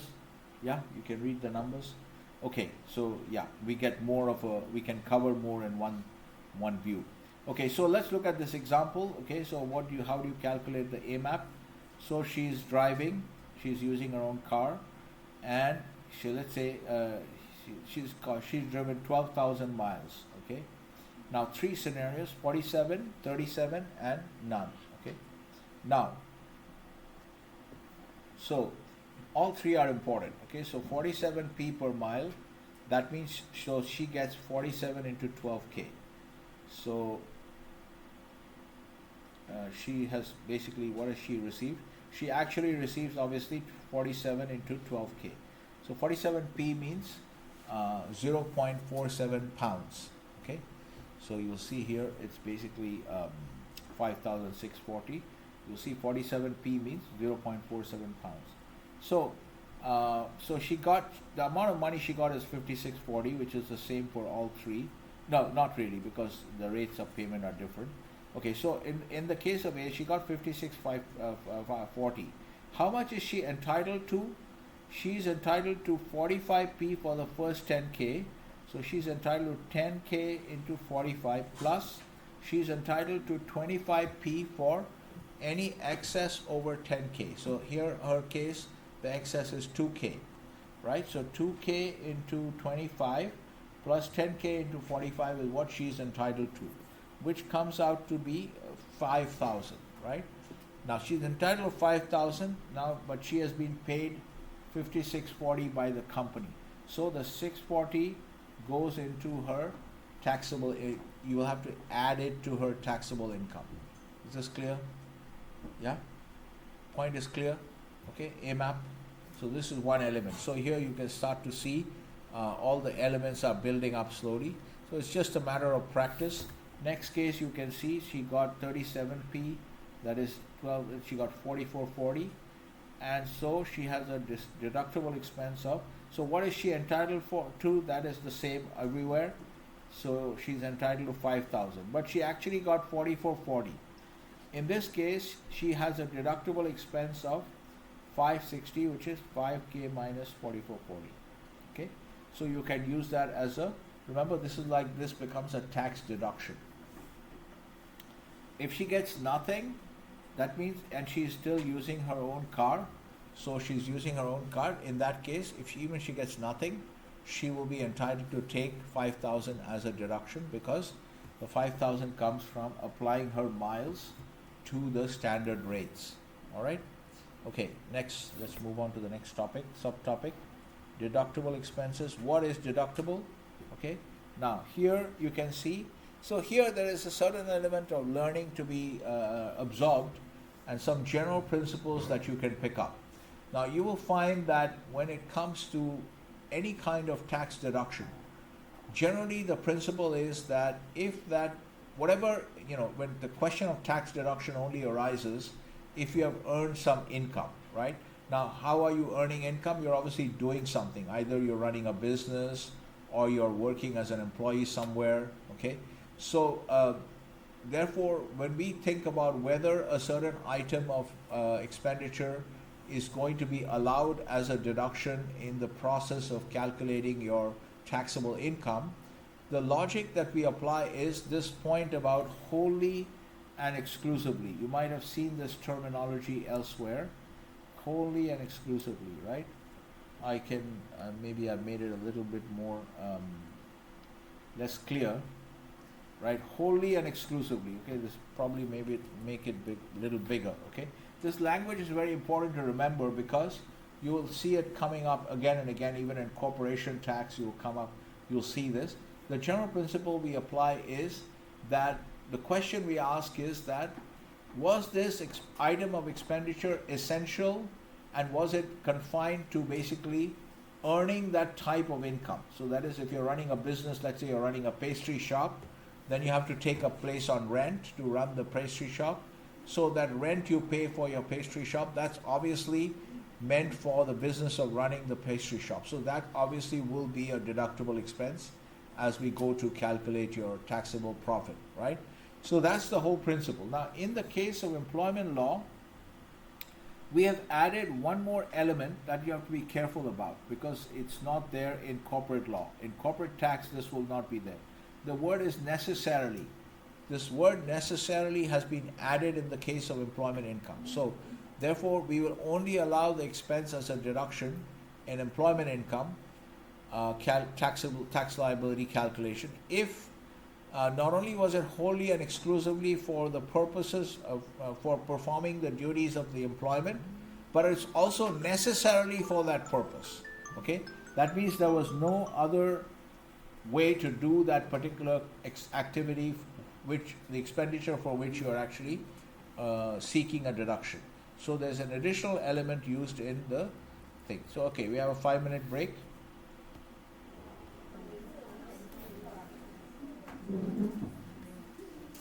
All right. Where was I actually? I forgot. Maybe we're here. All right. So we discussed this important point. There is a theoretical point here which is important, and it's a kind of a general principle that you should remember that will help you to retain other things because you can see the similarity. And so some of these other things also you should remember. So subscriptions to professional bodies, etc. So watch out for these kind of terms.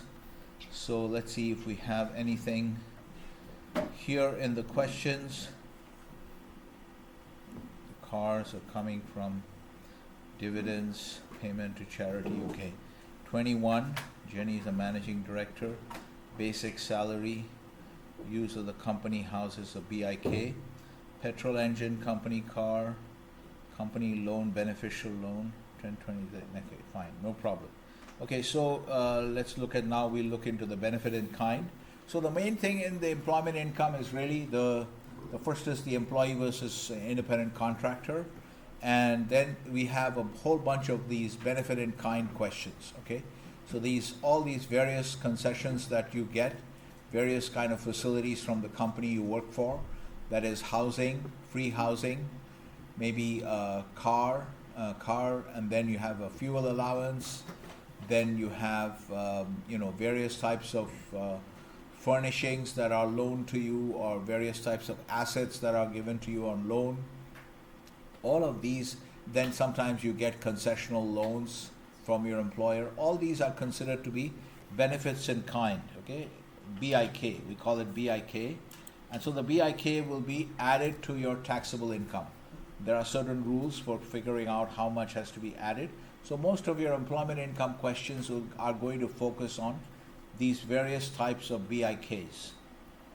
So what is not allowed? These are some things which are not allowed. Okay.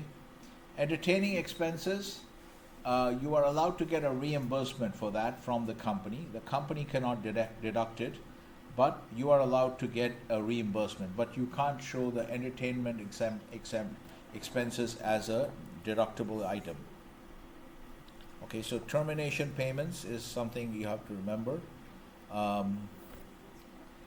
There's the one particular figure which I think you have to remember, 30,000. I don't think this is in the tax tables. So if you get any kind of ex gratia payment along with SRP, which is statutory redundancy pay, there is an exemption up to 30,000. All right. So this is something you need to remember. Ex gratia payments, you might remember that we had a case in contract law where a pilot was promised a certain ex gratia payment, and so that was a case of where the commercial setting, in a commercial setting, if you remember your contract law, on the point of intention to create legal relations, that is the earlier case where you came across this term ex gratia payments.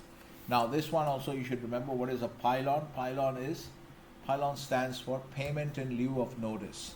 Now if you remember your employment law lectures from last semester, one of the things we discussed in employment law, in an employment contract, one of the things that will be spelt out will be the notice period. Okay, so sometimes what happens is you have, let's say you have a 3-month notice period. The company wants to fire you, but they don't want you to hang around for 3 months. So in that case, what they will do is they will give you a pylon. They will give you a payment in lieu of notice. So they'll give you a salary for 3 months and they'll tell you to get out right now. You leave right now, but we'll give you salary for 3 months. So that's called payment in lieu of notice. Instead of actually letting you work for 3 months on notice, they want you to leave right now, they give you a payment in lieu of notice, that is fully taxable. You have to remember that. Okay, but this other item, which is some of the termination payments are taxable and some are not. Okay, so here's an example. Let's do the example, so if it's mentioned here. So I think I've already screenshotted this. Let me see. That's your AMAP screenshot. Yeah, we did the screenshot. I think there's yeah, termination pay, there's another screenshot. So I've given the screenshots like this so that you can understand. When you're studying slide number 15, there's a screenshot for that. The slide 11, there's a screenshot for that. So it's giving you the examples. Okay. Now here you don't need to worry about the Scottish taxpayer. We are only concerned about English tax. So we don't need to worry about Wales, where they have some different rules. Then we don't have to worry about Scotland, where they have different rules. And we also don't need to worry about Northern Ireland. There's some VAT questions on Northern Ireland we have to be a little careful about. But by and large, we are mainly concerned with England. Okay. So here you can see, I don't know if you can read this. I think you can read the numbers, right, clearly. Miliko, can you read the font? Can you see the font? Is the font big enough? Yeah? Okay, so you can see that she got SRP of 4,500 and she got ex gratia of 40,000. Okay? None of which, why are they mentioning this? None of which ranks as payment in lieu of notice, that is pile-on. Why are they mentioning it? Because if it had been pile-on, then it would be fully taxable. Okay? But it's not pile-on, it's the other type of termination payment, which is SRP is tax-free, we know, till 30K, and ex gratia payments are also tax-free till 30K. So her only income, other income, is 47 of salary and dividends of 1,900. Look at the exempt part of the ex gratia payment is yeah, because why is that? See, we know that the total exemption amount is 30K. Out of that, SRP is already 4.5K.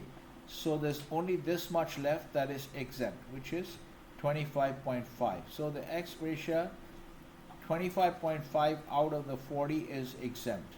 So 40 minus 25.5, which is 14.5, is treated as top slice income, in the sense that it's like dividend income, and it's basically like it's going to be after dividend income. And what does she have? 47,450 and dividends of 1,900, right? Yeah. So this comes even after, right? Top slice means that, you know, normally we call dividends the top slice because it is tax last. Okay, and so compensation termination payments are even after the after dividends, tax after dividends. So the way you lay out please remember to use the pro forma that I've given you in the answer to last night's question. Okay, income tax computation is what? Okay, so you got salary of this much, 47,450, dividends of this much, compensation of 14.5. So your total net income, this is net income, 63,850. PA 63,850, and in this case there is no gift aid, there is no personal pension, so we have to show that NI, so we have to mention it. Please make sure you follow these steps. Okay, so here you have maybe this is a little bit too small, maybe I need to make this, or actually maybe I can show this instead of showing, I know it's screenshotted in your file, but I can show it to you from here. Termination payments. Okay, let me just go to, actually I have screenshotted it, but I don't need to show it to you in the screenshot. It looks much smaller. You can see it later on when you're at home, but I can show it to you from here. Oops, 21 and 2021. Okay, let me go to the book. All right. So let me go to manage the basis, non-taxable employment income, 45P. Okay, example 2. So I could have just shown you these things from the book.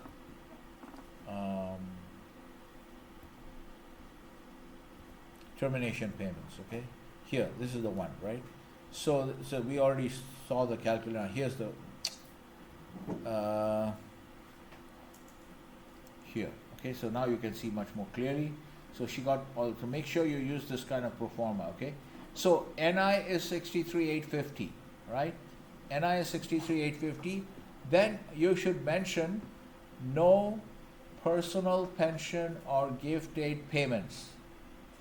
Therefore, ANI equal to NI. Okay? So ANI is equal to 63,850. Then you should mention ANI 63,850 less than 100K. Therefore, PA is equal to 12.57. Are you following what I'm saying? Right? Because, why am I mentioning this? Because if we go back to our, where is this? Here.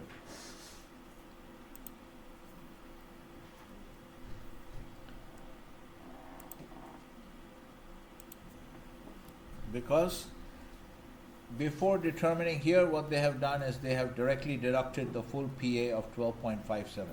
But you can't just directly write that. You have to give your justification showing that you know the rules. So first you calculate, so good, the video is recorded so you can play it back and see how to do it, because I can't write down everything.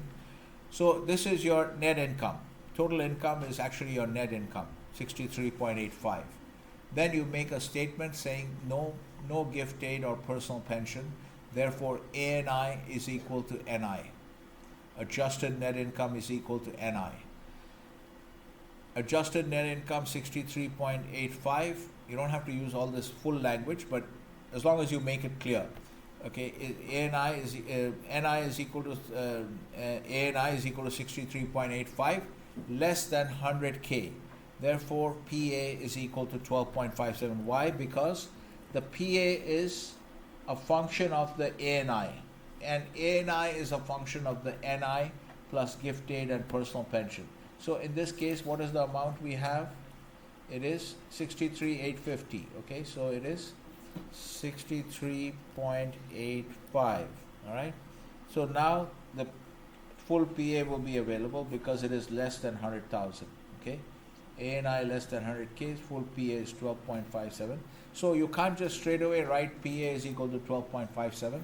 You need to show that you know how the PA is checked and how the PA is finalized. Okay, you need to show that knowledge. Right, then you have this, then you have TI, then you have TI. So once you have, as soon as you have the TI, which is the NI minus the PA, is the TI. The TI, why is the TI important? Because the TI has an impact on the PSA. So as soon as you have the TI, you should write, say straight away after the PI 51.28, you should write this as 51.28.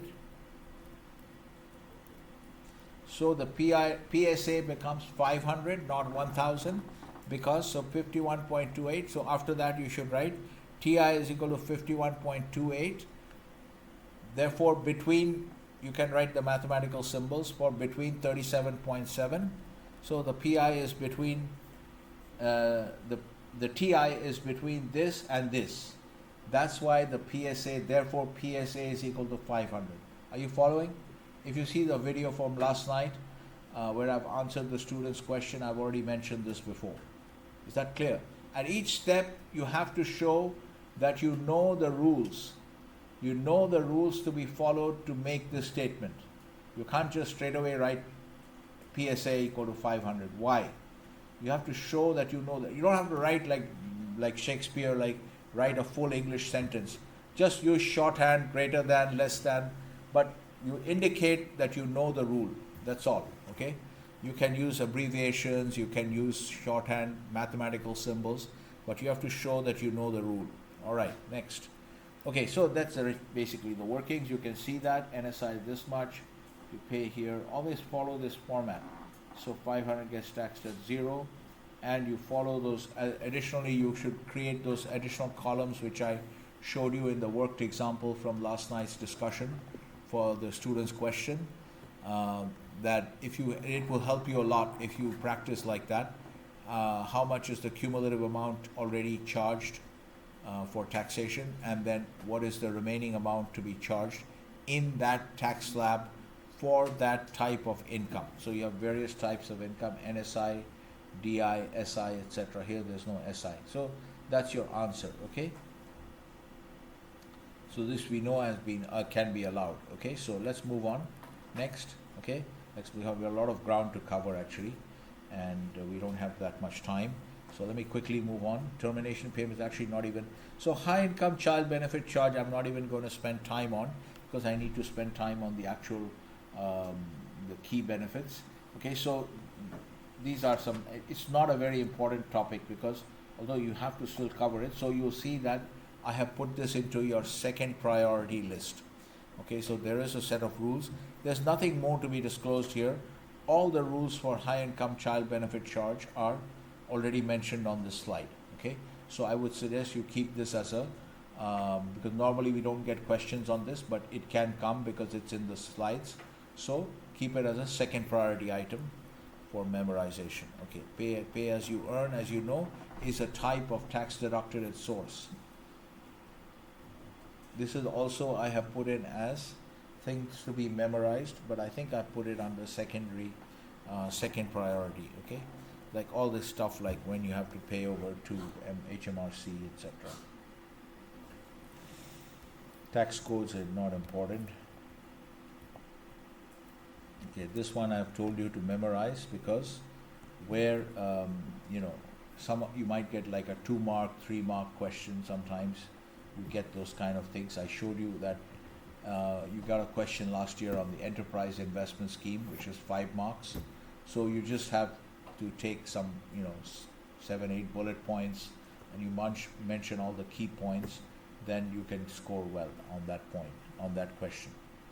So this, I'm not spending too much time on this. Basically, this is approved share option schemes. So you just have to read up on these things and memorize them.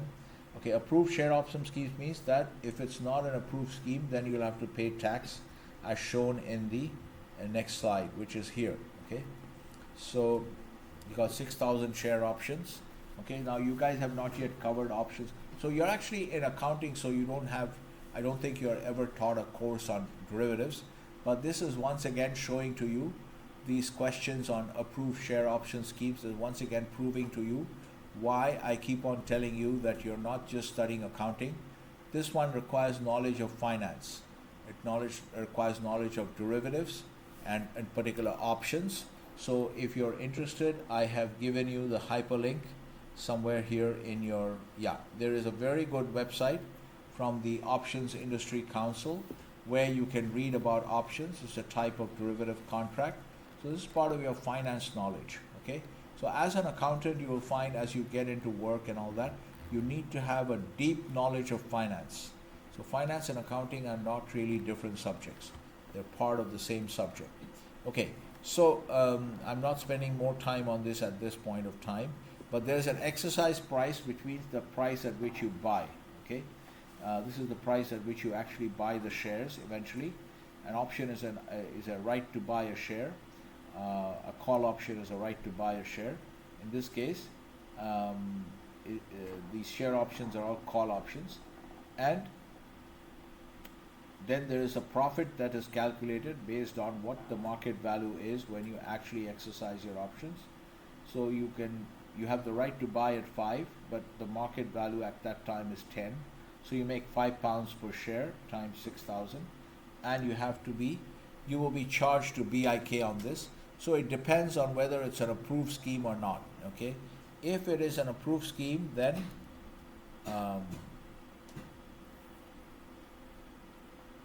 so if it's an approved scheme, then you don't have to pay this tax, but it's unapproved, so you will have to pay this tax on the gain.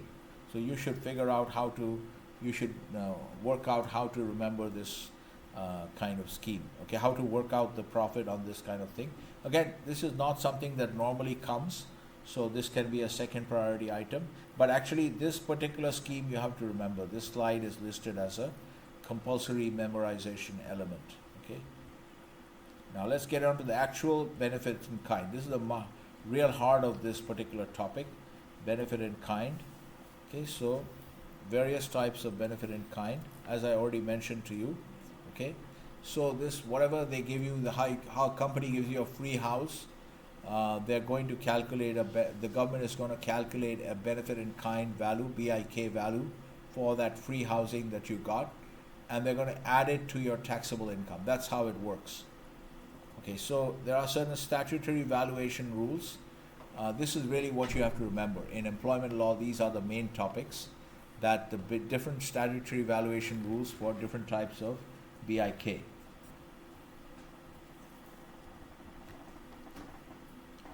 So yeah, various types, these are all the things that you have to remember.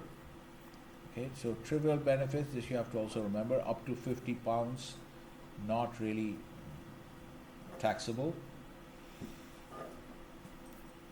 There's some exceptions. Okay, now here's the part. Now first we are starting with the housing.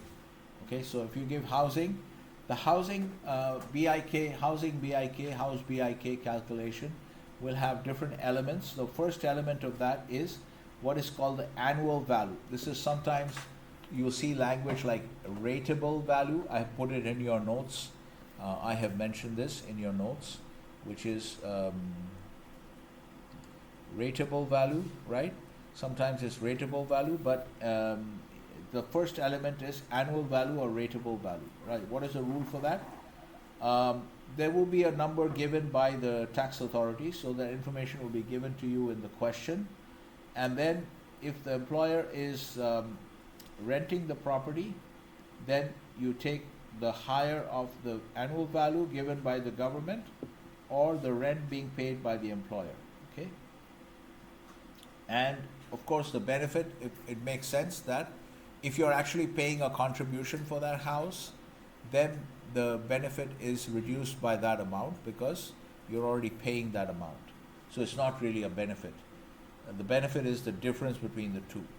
So living accommodation, now there's another element here, which is that if your property costs more than 75K, and all the examples you'll get are going to be higher than 75K, because they want you to calculate the expensive living accommodation charge. Okay, so the rule is that you figure out what is the cost of a property. And how do we figure out cost of the property? Cost of property is purchase price plus improvements, any improvements made before the start of the tax year. So you have to watch out for this, because sometimes in the question it might say that because you're always going to be, for us, we are only focused on now the 25-26 tax year, right? In the exam, all the questions will be on 25-26, or class test. So you just have to focus on that tax year. And so if there is any mention of an improvement that was done to the property, that can only be added to the cost of the property if the improvement was done before the start of the tax year. So don't miss this part. So they might throw in a figure of improvement that was done after the start of the tax year. In that case, you should not add it to the cost. Okay? Then you apply the ORI, which we will see an example. You apply the ORI to the difference between the cost plus the improvements, etc., exceeding minus the and the 75,000 benchmark. Okay, and then there's one more element. If it's owned by the employer for more than 6 years, then you substitute, instead of the cost, you use the market value at the date of the occupation. So let's look at an example here. Okay, here let's see the working of this example. Now you can see how BIK is calculated. How is BIK? Okay, so remember, when you do these calculations, please make sure you create clear-cut boxes like what I have done here. Like here, you see everything I put into boxes. Okay, it may look a little bit cluttered, but at least I put it into boxes. So when you do these calculations, do a house BIK box, keep it neatly. There is no shortage of paper. You can take another answer script also, but make sure you don't put like everything crammed into one space, like tiny handwriting, and everything is just written in one line like this. Make it clear that you're making a presentation. Okay, you're not writing for yourself. So okay, let's look at this question.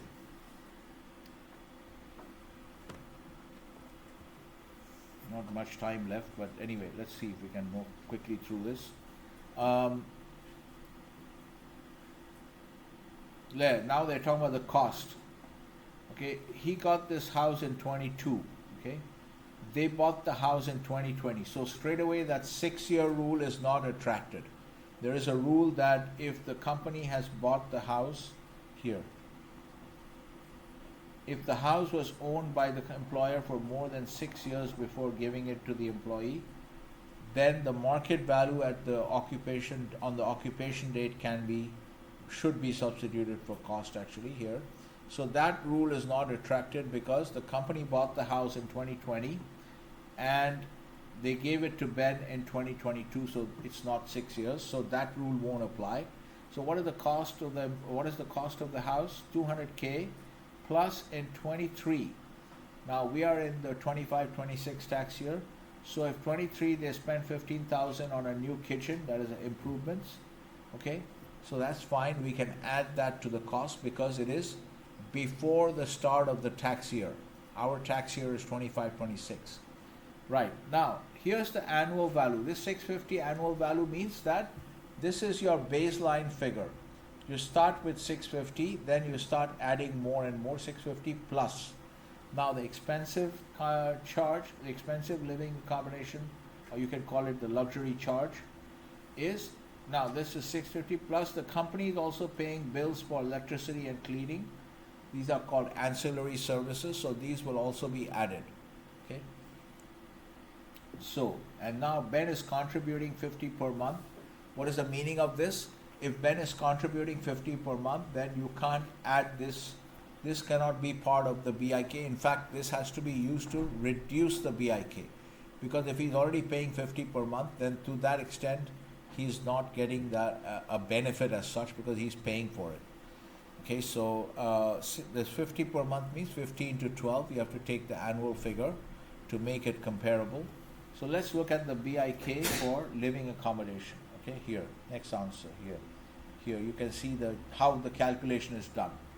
So again, once you get used to it and do some practice, look at the rules a few times, try to memorize the rules and make your own notes, own kind of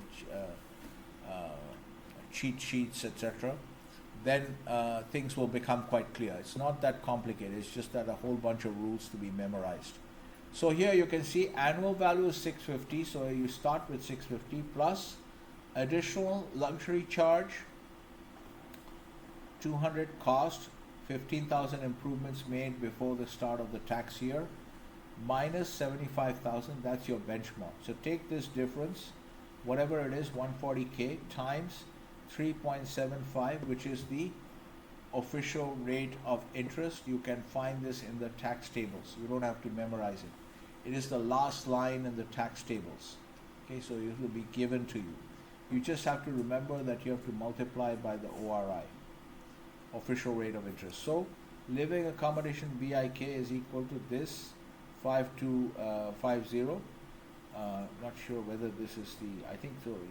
And then less the employment contribution is 600. So basically this plus, I think this is the 140,000 into the 375. Okay, which gives you this. So if you take these, so plus 650 minus 600, so 5,000. Yeah. So this, the living accommodation BIK is actually, well, this is actually only the luxury charge. This 5250 is a luxury charge. The total BIK is 650 plus the luxury charge minus the employee contribution. So this is the actual BIK. The actual housing BIK, you can just call it housing BIK. You don't have to use a big word like living accommodation. So house BIK or housing BIK is, now there's already this month, then additional payments that the company has made, which is what? The company has made additional payments of 1,800 for cleaning and electric bills. So that also has to be added. So you got to take the 5.3 plus this, you get 1,700, and that becomes your BIK to be added. Now what will happen is when you get an employment income question, it will be like this. Okay, here. So you'll get this kind of question. See, Jenny's the managing director. That means you have to, if she got a bonus, then you have to remember when was the bonus declared or confirmed by the board, not when she received it. If she's an employee, then we just look at the cash basis. Now, now the basic salary is given here, okay? Then she's got other types of income. Well, she's got the payment to the gift aid, so the bands, the upper limits will have to be increased by the gross amount of the gift aid. Okay, so you have to gross up and then increase the rate bands. So now she will be charged. Now she got a housing benefit, so it is combined with a housing benefit like a BIK plus the employment income. Okay, so you have to basically compute the BIK, and you also have the original employment income from the first week's topic. So you have to combine all those, add them all up, and then figure out how much tax is due on these items.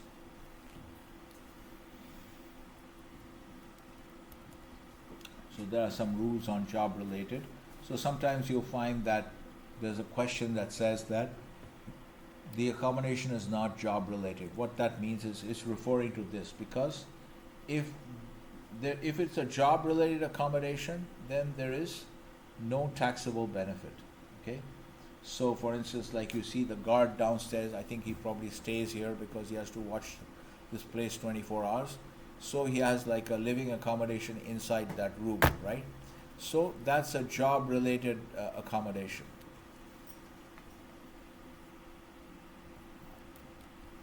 When they say it's not job related, that means that you have to calculate the BIK. Now, also tax on ancillary services, yes, okay. In the case of job related accommodation, there is a special rule for ancillary services. You can just remember this rule. Okay, I don't know if I've done this example of, let's look at your slide. What slide is it? 32. Slide 32, yeah. So I've done this ancillary services. So there is a rule on ancillary services that, you know, what is the...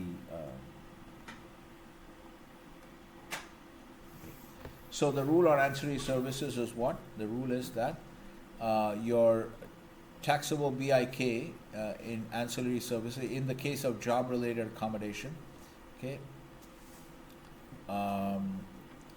then it cannot exceed, the taxable BIK cannot exceed 10% of the employee's net earnings, total employment for employment income minus the deductible expenses, okay?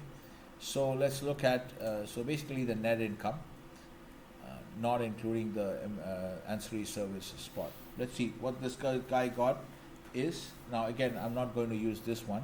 It's there in your example 4 is there in your thing, but we will use the book, which is the bigger font size. Okay, so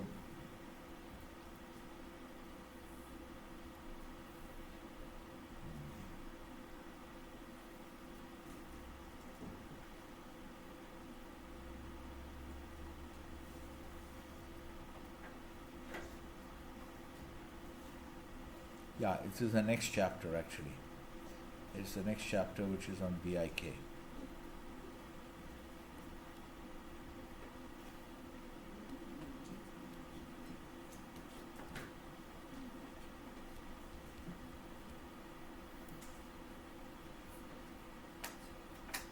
Yeah, this one, okay? This is the one which is the ancillary services. Again, normally we don't get questions on ancillaries on this job-related accommodation, but it's a rule that is there, so you have to remember it. So you get living accommodations and following services: heating, lighting, ancillary services, repairs and maintenance, loan of furniture cost to the employer. Okay, the taxable benefit will be 1890 plus 1235 plus 20% of 13,000. This is loan of furniture. We'll come to that. This topic has not been covered yet. Okay, that is loan of assets. What is the way to figure to charge the item to BIK? And the rule already you can see the rule is always going to be 20%. So whenever assets are being loaned, so watch out for any kind of furniture in the case of house, any kind of use of furniture in the case of housing, any free housing given and furniture is being used. So remember that furniture, you have to watch out for that. The furniture is to be treated as a loan of furniture. And so whatever the value of the furniture is, you have to apply 20% of that, and that will become the BIK. So it's slightly different from the other rules. So you have to watch out for this language of furniture. Okay, so he's contributing $100 per month, so 100 into 12, you have to deduct that. Okay, so what you can see is less 1200. Okay, that is the deduction because he's paying it. Okay, so what is the taxable benefit? 1890 plus 1235 plus the loan amount. Okay, this is for if this not job related. Okay, this one plus 13,000 is a loan of furniture, and that is 20% of 13,000. So this plus 20% of 13,000 minus 1200 is what is paying. If it's job related, the taxable benefit is 10% of 42,500. Okay, which is basically the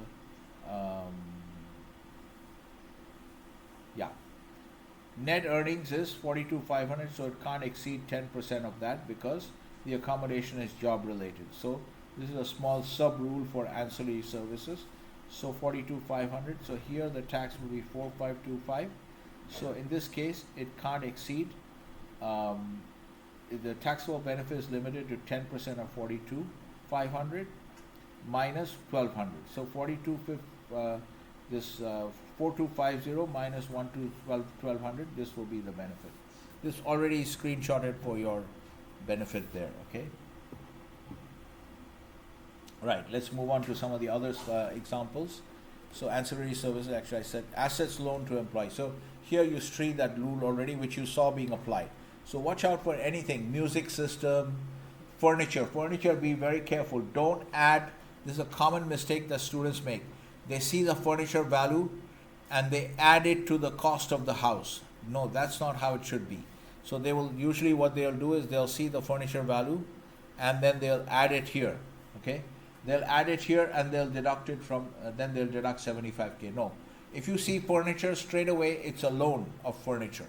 Then take 20%, apply the loan rule, okay? Assets on loan. Furniture means assets on loan, okay? So this is the rule. So you just have to, each year's charge is 20% of the value of assets on loan. So furniture, whatever amount, that take 20% of that and that's it, okay? Now, if it's not given for the full year, sometimes they'll throw in a trick like that. Maybe he got it only after 9 months. So just 3 months of use in the tax year. So you have to take 3 by 12 times the annual figure. You have to prorate it down. Then later on, there's another twist. This will also come in the question, obviously, because they want to make it as complicated as possible. Let's look at an example here in your question bank. Now, this is a beneficial loan, and then in this case, it's a car benefit, and in this case, you can see so they have not taken this kind of example, more complicated question here, but you will get this kind of question where the asset is being initially given on loan, and then it is subsequently sold to the employee. Okay, so you'll see that there's a complicated sounding rule here, but I have again screenshotted this part here, which is music system. Okay, so you can see example 3 from the tax from this book. Okay, so here applies what here we are applying these rules. Okay, you can see example. Let's go back to the music system. Okay, so 6th April means start of the tax year. Buys a music system and immediately lends to an employee for private use. That means 800 into 20%. Value of the system is 800, and then 20% of that you have to apply. You're applying this rule. 20% of the market value of the asset on the date of the loan. And then later on what happens? The system remains with him till 6th October. Then the employee buys it from the employer, so this rule will kick in. This rule will kick in, which is, the rule is there already, you'll see how it is. Find out which is higher, okay, this or this, okay, whichever is higher, then you will get taxed on the balance, on the higher of the two, okay. So let's see the example that works here, that is given here. So since he got it, he kept it for almost 3 years, 2.5 years. So he gets, the first year he gets charged at 20% of 800, so 160. Second year he gets charged at 20% of 800, 160. Third year he doesn't have it for the full year, half the year, so he gets 80.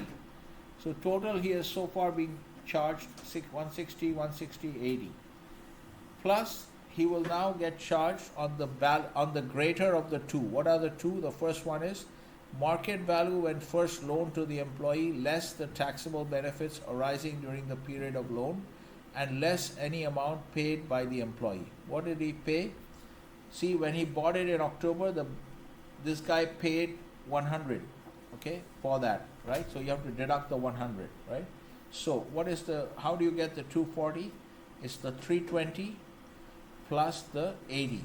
So this has been charged so much till now, and then minus 100. So that's 140. This is the first calculation. The second calculation is the market value at the date of the transfer less any amount paid for the asset by the employee. So that is 800 minus 160 minus 160 minus 80 minus 100, that is 300, okay? So you have to take the greater of the two. So you have to take the charges on this one. Here it's not 20%, it's a direct charge. So the total charges are basically, here you can see, is, so here you can see basically this is 140 and 300. So you have to take these elements which are already charged, the total amount of charge, and then the total tax benefits becomes this one. This is 380 plus, then it comes to a total of 700. Okay, how have they got this 700 figure here? Take this 240 plus 300. Okay, I'll explain this later. Let me move on to this thing. I'll just explain exactly how this came about. I'll explain it to you later in a video, but let me move on to the other important parts to be covered because we have only 5 minutes left. Okay. Okay, benefits for motor car. This is a very important part. This will definitely come. Okay, there is a table that you will find, benefits for motor cars. There's a table that you will find here, which is in your tax tables. Okay, in the tax tables you'll find the table, the same table you'll find in your tax tables. So basically the idea is if you have zero emissions, you pay only 3% of the list price of the car. So watch out for the list price. Okay, so sometimes they will say the list price is 25,000, but the company bought the car at a discount and paid 19,000. Just ignore that 19,000. You have to always take the list price of the car. And so the idea is you'll take the list price and you're going to apply like the particular percentage to the list price. Okay. So I may overshoot a little bit. I want to make sure I cover all these things and finish off this topic. We don't have too many pages left. Okay. So the zero emissions, you'll have to apply 3%. Now, if it's not zero emissions, usually the emission will not be zero. Some number will be given for the emissions of the car. And so if it's up to 75, you've got a table here. So you will see it in the tax table. It's very nicely given. Okay, so there's no confusion there. And anyway, I'm not going there right now because you can see it in the tax tables. So the point is that up to at 75 grams per kilometer, the emission, then it is, these are all carbon dioxide. Okay, so now it's 21% charge. For every excess over 75 grams, it's going to be every 5 grams excess, you have to add a 1% surcharge. Okay. Now here I've given you a rule here in your notes file. You have to watch out for that. Payments made. This is on the SRP car BIK. Okay. Yeah. This I've given you the rule. This is the rule that you have to follow. If you follow this rule, you'll get the answers. Now, if the emissions figure is an integer multiple of 5, okay, then use that exact figure and from that deduct 75, right? So if it is like 125, that's an integer multiple of 5, then so you take 125 minus 75 and then you divide that by 5 and then you find out what percentage this is. And there is another rule which is max 37% always, nothing more than that. Okay, so this you don't have to memorize, it's in the tax tables, right? Then you'll have a 4% supplement for diesel cars. You have to remember that. Sometimes they mention it's a diesel car. That means you have to add a 4% charge. But everything has to remain under 30 at 37 max. Okay, again, this is all the things that are given like car, music system. You have to see like did they get it for the whole year or is it for part of the year? Okay, in that case, we will have to prorate the benefit. Okay, or there's another rule about the off-road element. Okay, obviously, and another general principle you can apply, if the employee is paying anything, then it will reduce the taxable benefit. You have to reduce the taxable benefit. Car BIK, let's look at the car example. Okay, so she has this car, 148 grams per kilometer. Okay, that's the emission. Okay, and the list price is this one. So what do you have to do? You see 148, as I said, if the emissions figure is integer multiple of 5, then use that exact figure and then deduct 75 and then divide that. Okay, the result by divide that result. Okay, there should not be a full stop here. Divide the result by 5 to find out the number of percentage points to be added to the 20. Now this is not 20 this year. I'm just going to overshoot by a few minutes. Okay, if you need to go somewhere for some urgent work, you can leave, but I'll just finish up in a few minutes. Okay, that is with a list price. Let's look at this thing. So it's 148, right? So the other rule I've given it is that if it is not an integer multiple of 5, it's not 20%. This year the rate is actually 21. You see the rate has changed. Okay, so the rate is 21 for 75 grams. Okay, so it is here. So it is actually the 21%. Okay, 21 percentage point base figure. If it's not an integer multiple of 5, then you have to round it down to the nearest integer multiple of 5 and then deduct 75 for that number. If you ever get confused, you can come back and see this rule, and this is the foolproof rule which will always give you the right answer. Remember, you have to round it down. You can't go to the nearest integer multiple. You can't go up. Like in the case of 148, the nearest integer multiple of 5 is 150. So you can't go up because you could go there if it's nearest, but you have to go down. So that round down rule is important. So you have to round it down. So when it's 148, you have to round down to the nearest integer multiple, which is 145. So 145 minus 75 is 70. So for every 5 grams extra, you get 1 extra percentage point. So 70 divide by 5, so it's 14%. To be added to the base figure of 21 because it's for 75 grams. So you get a total of 35. Then you check 35 is less than 37. So you can apply 35. All right. So you apply 35 on the list price, and then you get this number. This is your car BIK. So when you get the number, then you write down. Just do a whole box for car BIK. When you do car BIK, keep everything in boxes. Draw a box with your hand, first do the calculation, and keep some space between the different boxes. So that's your car BIK. All right, so example 5 from Melville, I think I put it into your, example 5, I put it in here. Watch out for the percentages, okay? Last year it was 20%. Now the base year. So any kind of number, please remember to use the current year slides or the tax tables for this year. Just look at the method of calculation use Melville for the method of calculation. So here, example 5, I'm not going into because we have already seen the method over here, okay? So let's go on to the next one.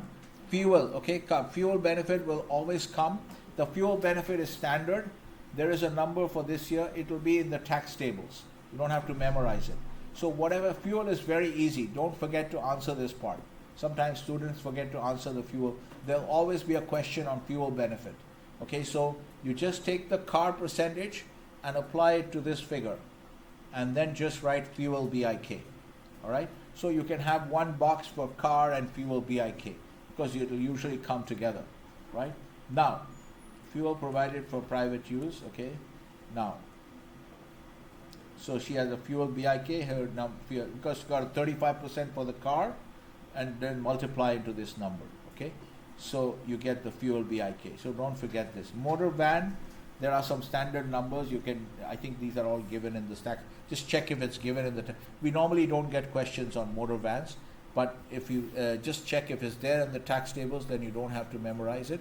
Otherwise, it's very clear cut. So there's not even any percentage for motor van. There is a flat tax of 4,000. And flat benefit, BIK will become this one, and the fuel BIK will become this one.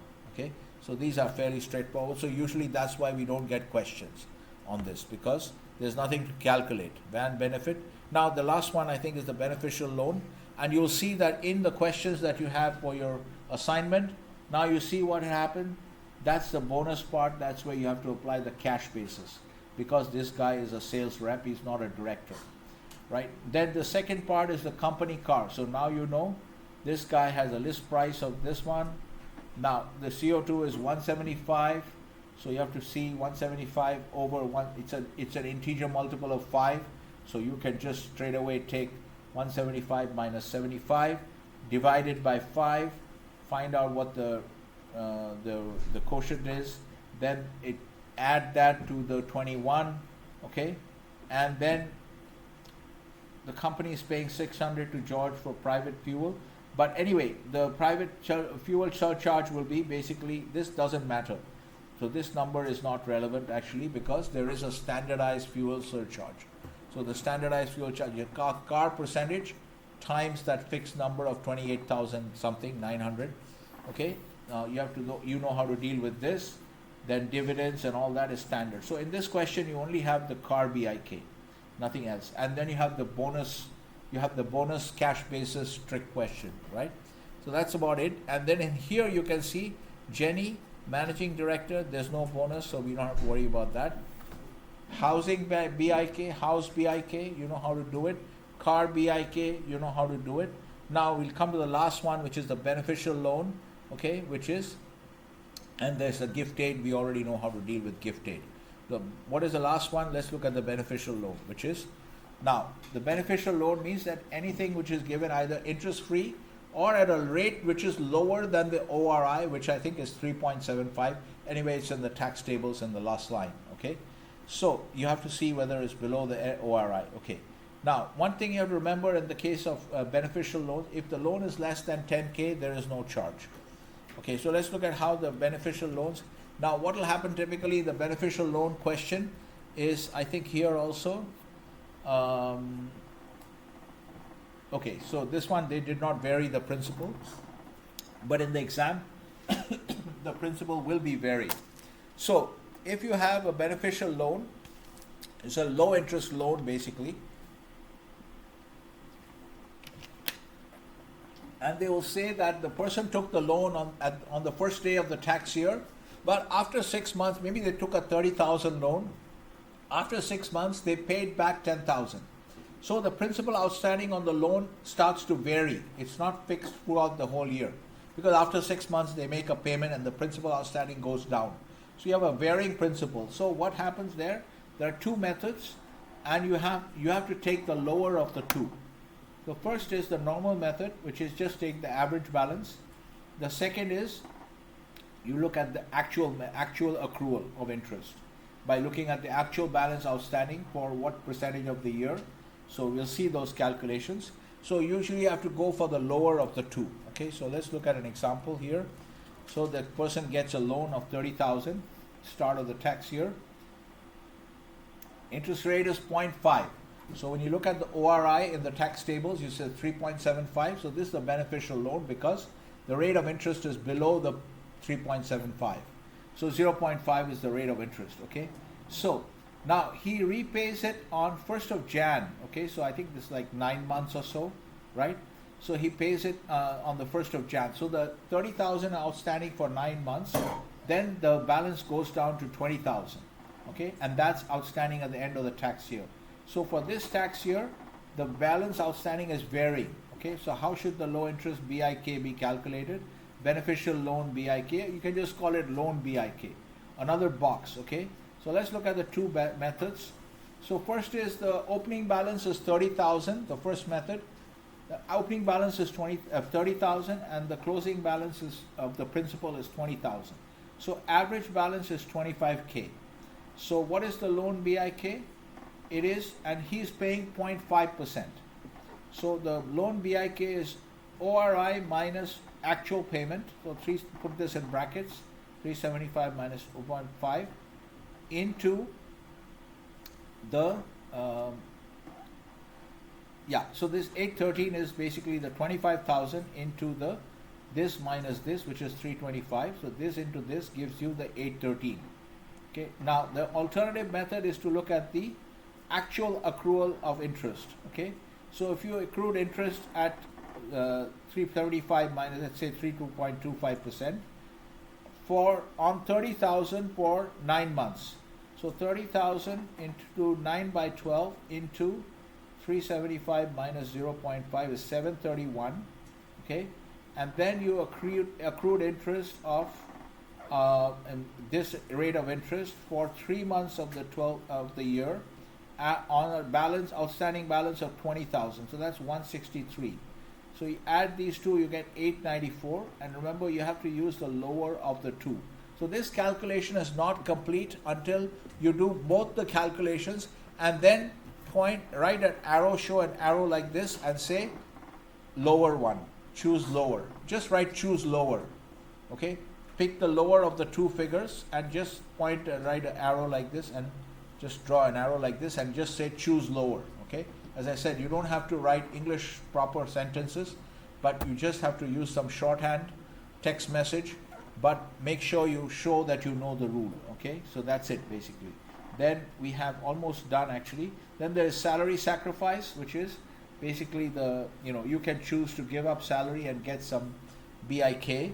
Okay, not many questions can be asked on this because there is not much calculation to be done here. Okay, so then what is the question on pro forma? So look at the pro forma. Now please remember, always use the pro forma, okay? Always use the pro forma, otherwise you will make mistakes and also you will lose marks. You must use the pro forma. Different pro formas are given to you in your folder. You have to use the pro formas given to you. Is that clear? Okay? All right. So how much extra time did I take? Anyway, whatever it is. So we can figure out now how much time I took. Okay, so everything is screenshotted into your notes. All the important notes are given. Okay, all these things are given to you here, so please make sure you read those notes. Okay, director's bonuses I've given you. A lot of important. So these notes become quite important, which I'm creating for you, because a lot of special rules and clarifications are given in these notes. So when you're studying, you should be using the notes as well, okay, as a reference point. And plus, as you can see, I'm screenshotting many of the Melville examples into this. Okay, all right, where is the...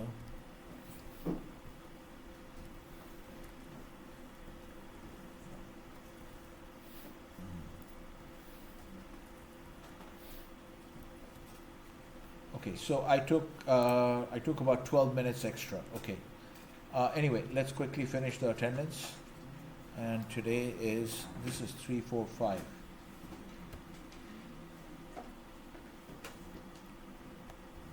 So this is week 3. Yeah, this is week 3. Sorry, week 3. Yes.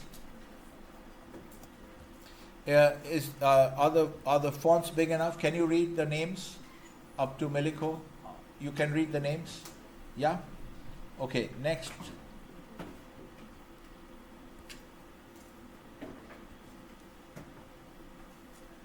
Okay.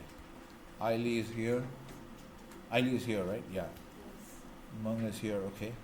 Then, next. That's you. Yes.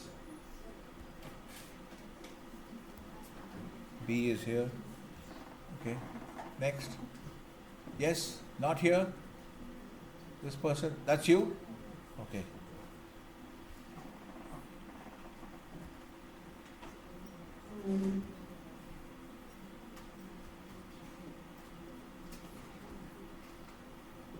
Who is it? Okay. Yes. Not here. Okay, so there's one person I forgot to mark. So that's why I do this in front of you, so that you have this, where were we actually? We are here, right? This is already done? Yes, this one? Okay, that's you. Okay, Bella is here. Next. Okay. Then, yes, Jinting. Okay, then she's number 22 on the outside. So we go to number 23. Yeah.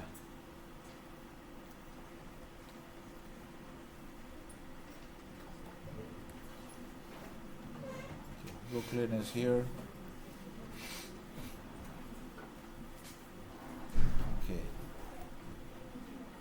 Yes, Chan. What happened to this person? They're not showing up at all. What's the problem? Aili, are they in your class? This person not coming to class at all? Are they in your class? Who else is here? Which other monitor is here? Internship. Is he making submissions? If he's not making submissions, he will have a problem. He'll fail the coursework.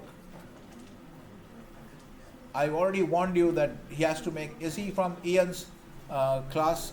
Ian is also not here, I think. Okay. So anyway, so this is a problem. Yes?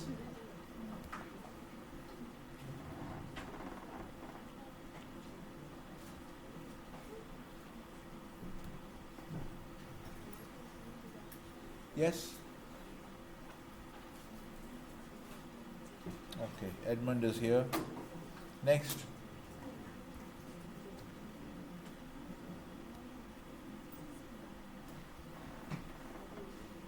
Okay. She's number 41. Number 42. Yeah. Yes, that's you. Ian? Ian is still not here, so I don't know why I left out him. So Ian is still not here. I hope he's making submissions. I told him to appoint a substitute class monitor who can deal with the issues. Anyway, so next. Yeah, okay.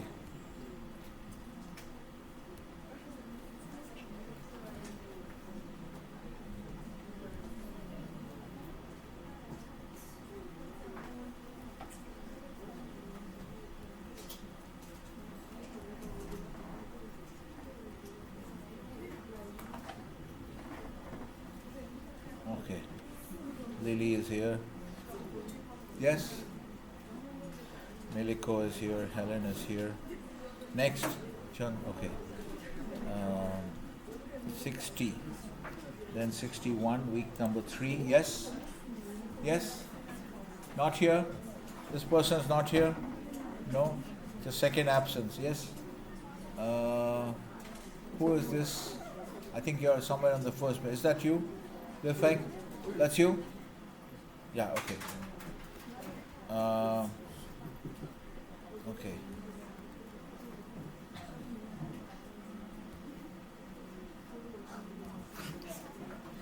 Yes? Okay.